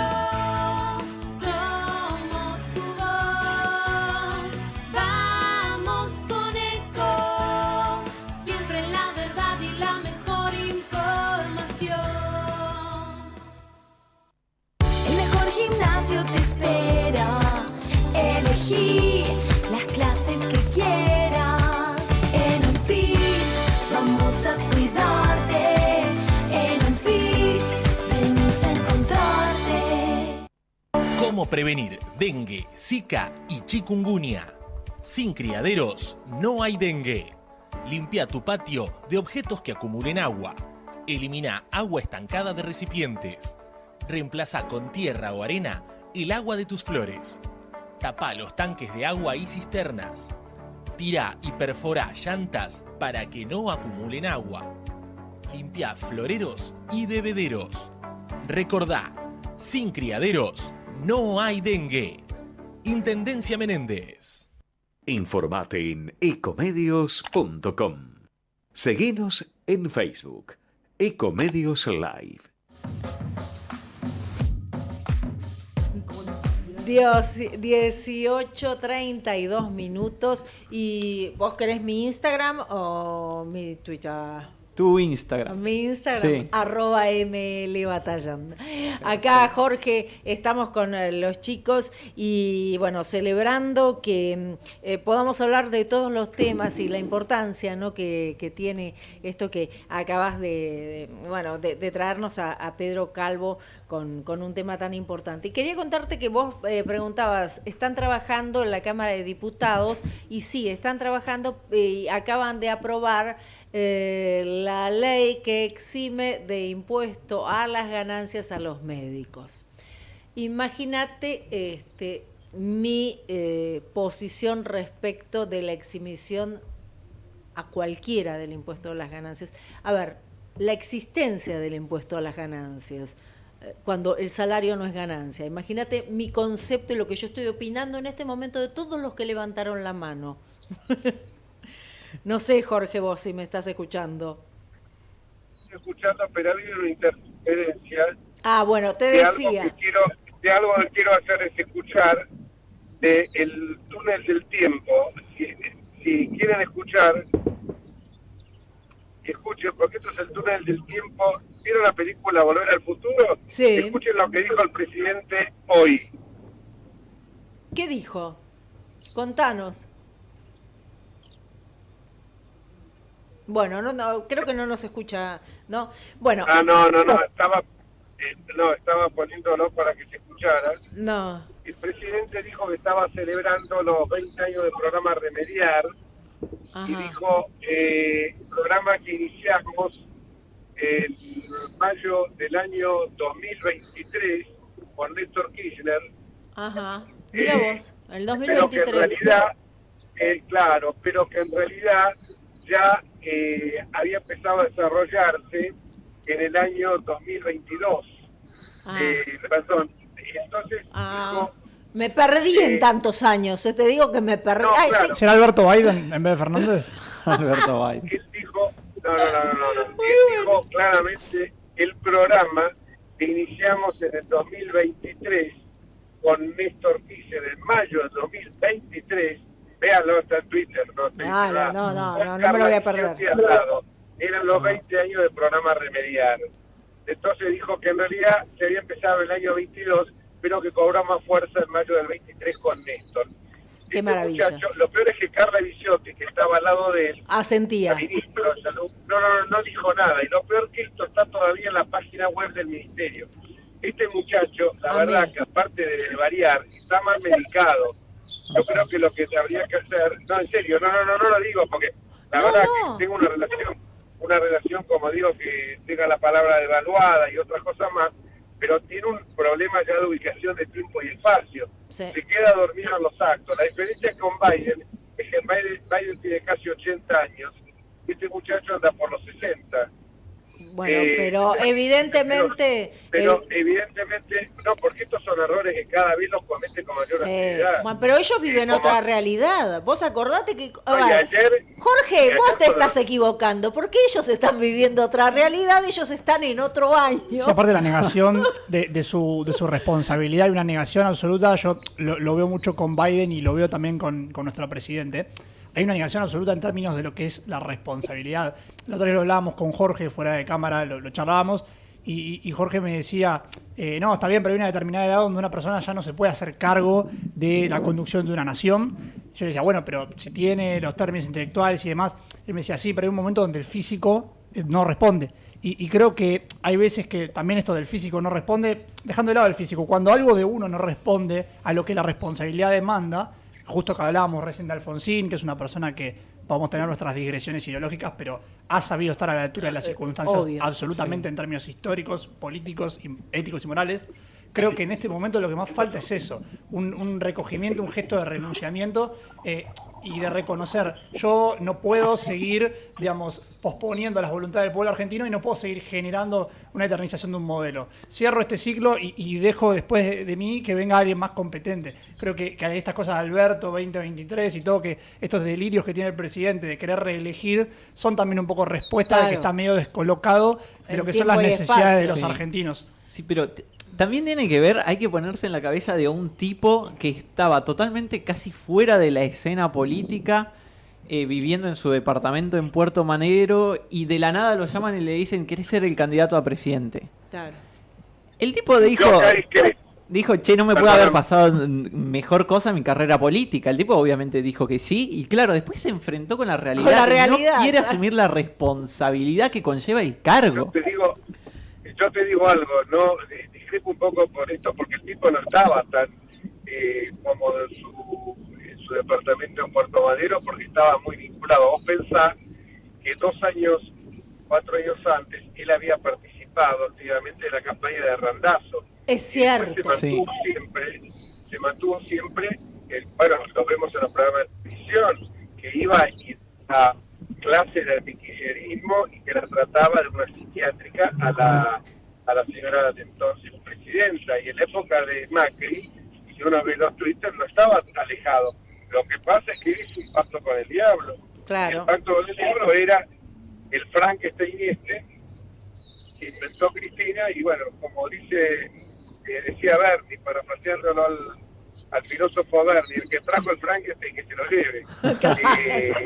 Entonces, bueno, hizo este invento. El inventor era muy claro, yo lo conté ya en una oportunidad de primera mano. El candidato que le lleva Alberto a Cristina, porque Alberto era el operador de todo el grupo, donde estaba Olmo, Vito Ibarra, Vito Velo, Santiago Cafiero, y todo ese grupo, un peronismo residual de lo que pudo haber sido el cafierismo, todo ese grupo lo llevaba como candidato a Felipe Solá. Cierto, es cierto. Cuando se lo llevan a Cristina, Cristina dice, bueno, pero este tipo no tiene ninguna conexión en Comodoro Pi. Vos tenés conexiones en Comodoro Pi, y para mí lo más importante es zafar son en mis las causas, tanto por mí tanto por mí como por mis hijos. Entonces él se comprometió a cumplir eso, no lo cumplió. Acá hablan de acuerdos económicos, yo no sé si existieron, pero lo que existió realmente fue eso. Y este muchacho, cuando llegó al poder, se la creyó. Claro. Enseguida, y además no supo aprovechar su cuarto de hora glorioso. Cuando empezó la pandemia, que tenía un alto porcentaje de positividad en su imagen. Vos sabés que justamente lo tengo ahora a Osvaldo Pérez San Martino, que bueno, nos va también a contar un poquito en qué temas está y qué opina respecto de esto de Volver al Futuro que acabas de contar vos, que ya está hablando de que estamos en 2023 y que ya implementó el plan Remediar en 2023. Bueno, esta locura que estamos viviendo con el presidente que está fuera de eje. Osvaldo, ¿cómo estás? Acá está Jorge yendo a Rosario y bueno, te tenemos a vos. ¿Cómo estás? Y estamos acá con dos jóvenes. Tenemos a Gastón Emmens y también lo tenemos a Matías Soto. Hola, ¿cómo andan? ¿Qué tal, Jorge?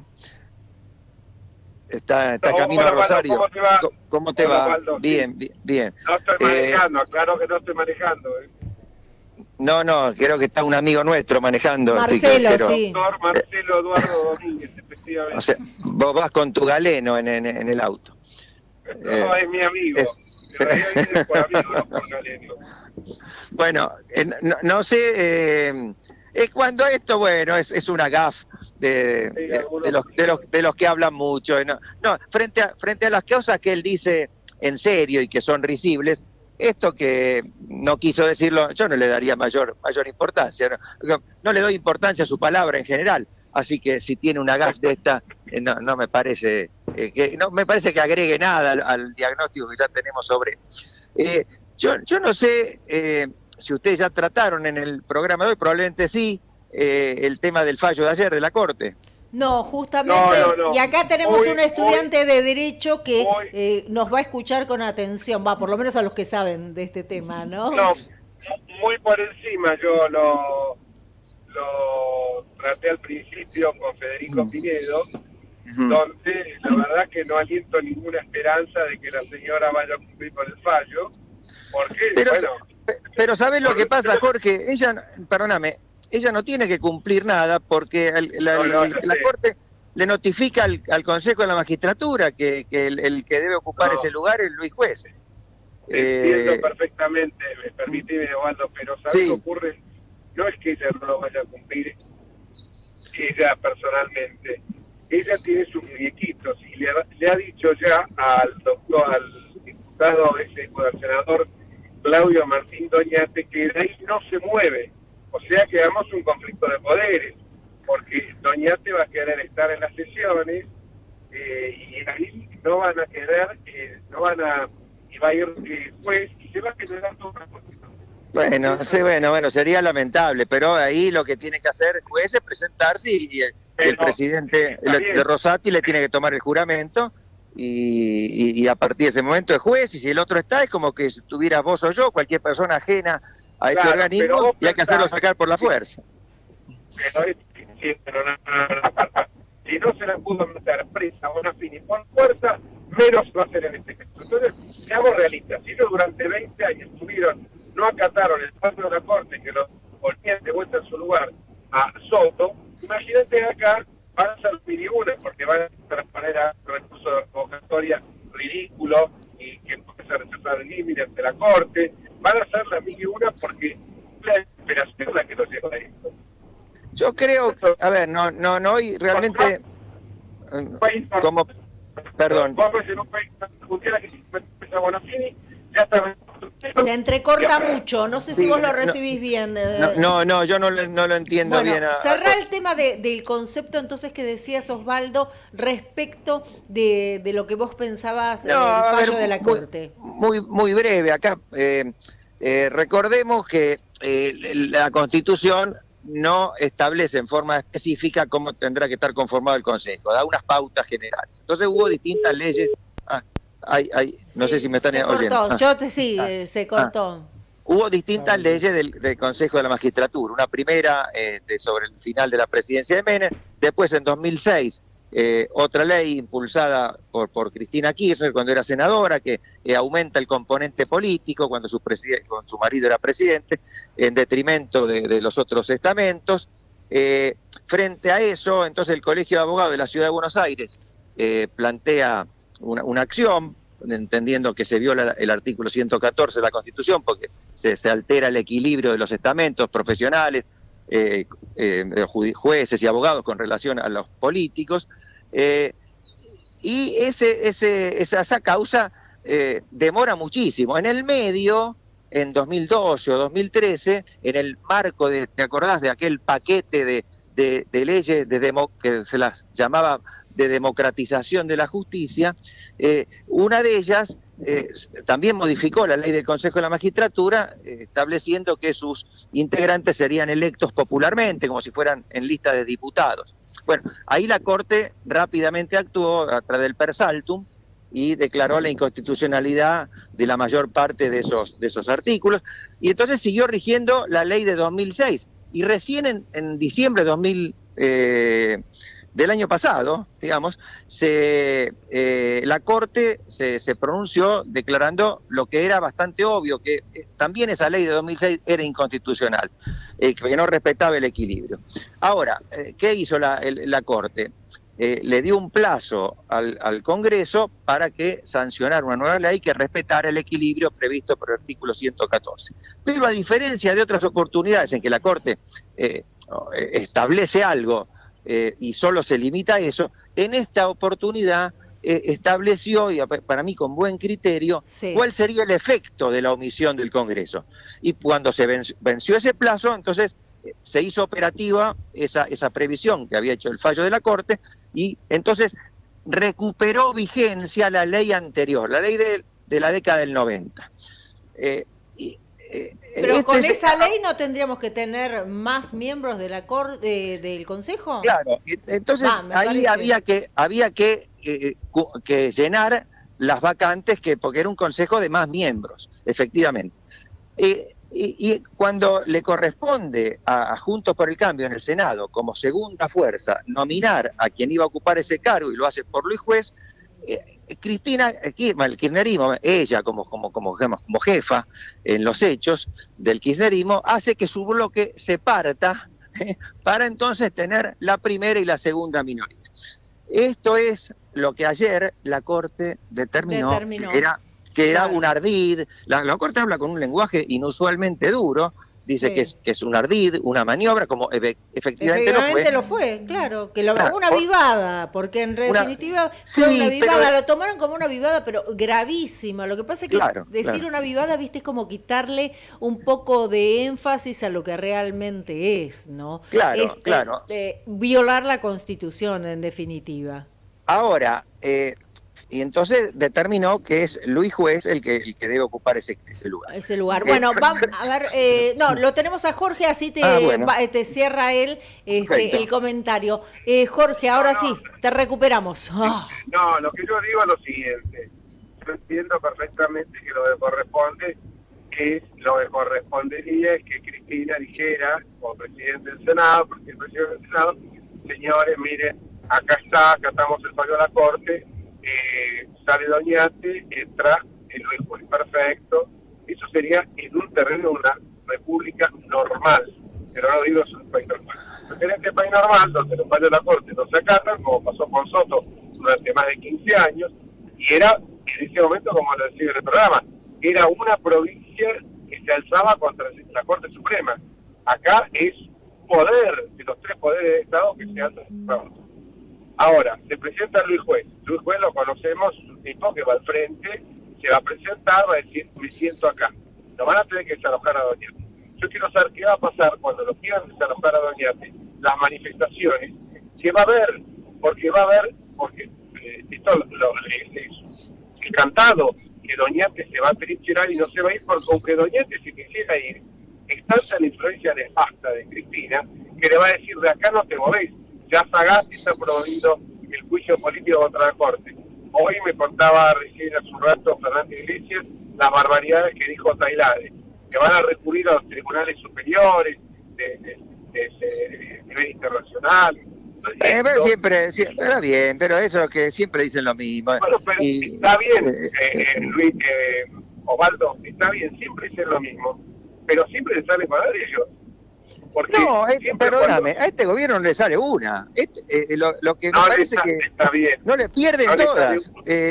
Digamos, no es un autoritarismo vocinglero, retórico, pero en la práctica muy poco eficaz, porque en todos los grandes objetivos que tuvo, los perdió. Vicentín, la reforma judicial, la ampliación de la Corte, las PASO, no logran ningún objetivo. Es un gobierno, es un gobierno débil, patotero, de vocación autoritaria, pero débil. Entonces vamos a tocar algunos puntos. En ese aspecto sí, pero en ese aspecto yo lo habilita tanto la reforma judicial como la reforma del Ministerio Público. Nosotros una oposición que nos dejamos a las 4 o 5 de la mañana, porque si cualquier cosa el despacho lo tratamos sobre tablas porque no tiene despacho de comisión. No quiero decir la palabra, pero nos pasaban al cuarto. Ahora, ¿qué es lo que ocurre? Cuando se trató de soluciones, donde se trató de temas como, por ejemplo, te decía lo de Bonfim, no la pudieron llevar presa. Cuando se trató el tema de Milagro Sala, con todos los boletos comprados, un escándalo, finalmente fue presa. También fue presa porque hubo una decisión muy fuerte del gobierno de Jujuy. Pero vos fíjate lo que es la calle. La calle hoy te la gobierna los piqueteros. ¿Qué hace el gobierno de control a la seguridad federal? Nada. ¿Qué hace con los cortes de ruta? Nada.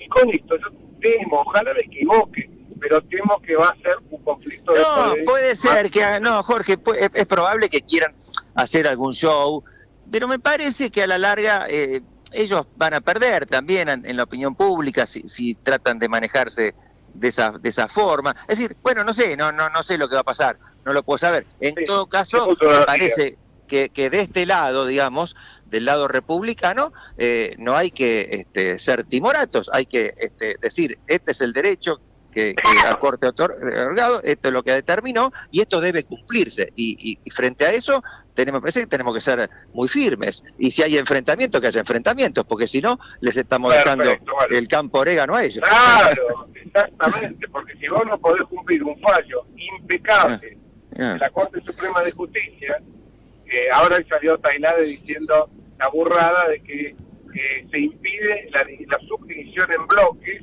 que es una facultad chile. Eso es absurdo. Puede dividirse todos los bloques que quiera. Lo que pasa es que acá se hizo después del fallo de la Corte para incumplirlo. Claro. Bueno, creo que quedó bastante claro el tema y agregar, porque recién mencionaba Jorge, el punto que no pueden ni siquiera con las marchas de los movimientos sociales. Bueno, y les cuento algo, que el día de mañana vamos a tener durante una semana todo el tiempo, marchas, vamos a tener ocupada la 9 de julio y todo porque Tolosa Paz confirmó que le van a quitar los planes sociales a aquellos que fueron beneficiarios del plan potenciar y que compraron dólares, ¿no? Sí, le escuchaba hoy dólares o que algunos pagan bienes personales y reciben planes, es una cosa insólita. Una cosa insólita. Bueno, Osvaldo, te mandamos un abrazo y bueno, gracias. Vamos a ver si podemos recuperar a Jorge. Bueno, saludos. Bueno, chau, hasta luego. Sí. No, un punto que decía Osvaldo, justamente que el tema de Milagro Sala, allá en Jujuy pasaba en la época en la que ella cogobernaba la provincia. Sí. De todos los días eran marchas y marchas y todo el centro de la provincia de la ciudad de San Salvador estaba tomado. es como que acá te tengan todo, bueno, lo tienen todo el día tomado Todo el día. la 9 de julio, bueno, ese mismo problema teníamos nosotros.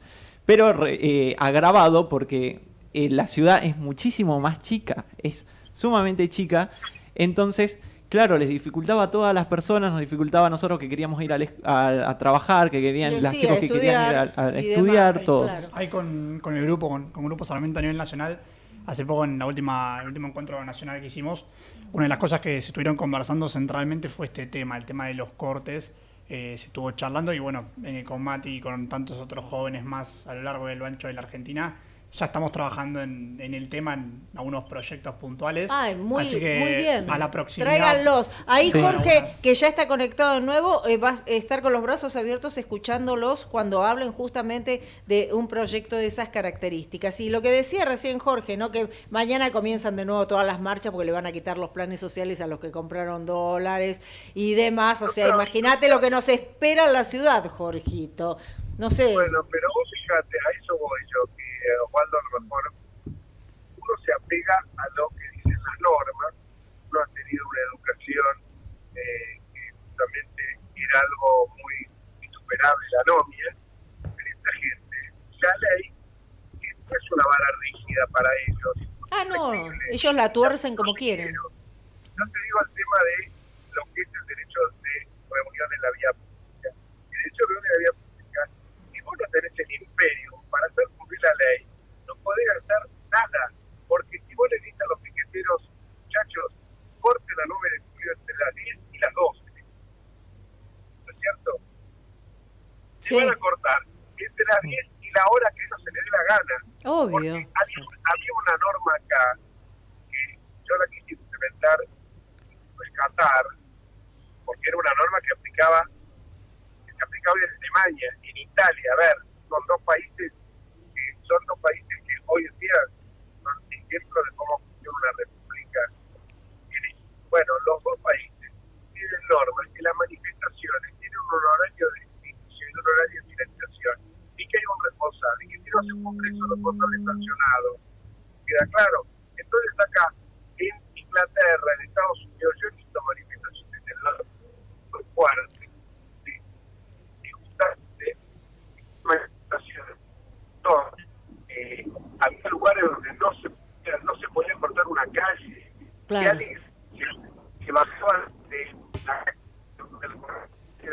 a la tercera, directamente vino un policía y le dice: señor, retorna al lugar, y el tipo no le decía nada. ¿A qué un policía le dice eso? Bueno, ahí de nuevo se empieza a cortar, sí, estamos con dificultades técnicas, pero no lo puedo escuchar a Jorge. Yo justo le quería comentar, ¿no? A eso me parece que es importante que se cumpla la ley y que no puede ser que esté todo y no puede haber tomado. Consenso, es lo que hablamos la semana pasada, este tema de los consensos con los inconsensuables. O sea, uno puede consensuar en cuánto bajamos un impuesto, un poco más, un poco menos, cuánto avanzamos en una medida, un poco más rápido, un poco más lento, pero uno no puede consensuar un delito. Uno no puede consensuar robando un poco más o un poco menos. Es un robo. El robo es un robo, no hay más o menos robo. Es un robo, no hay consenso en el delito. Gastón, yo te digo una cosa, todo este tema, me van a decir que parte del 2001, todo este tema yo lo manejaba, venían las elecciones y el Partido Obrero sabía que yo le daba un espacio temporal, físico, que era la diagonal donde está la venta de tickets, la diagonal norte. Le daba ese espacio entre Cerrito y Libertad. Ellos estaban en ese horario de 3 horas. Solamente se iban. Yo les garantizo, o sea, no estábamos conculcando libertades individuales. Sí. Una vez unos chicos quisieron realizar ay, Pero- qué lástima, ¿no? Pero es muy interesante porque también vos vas a esas marchas y les preguntás a la gente, che, ¿por qué estás reclamando?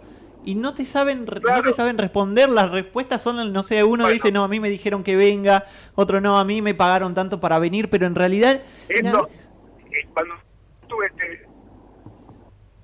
Bueno, yo le decía, reclamando.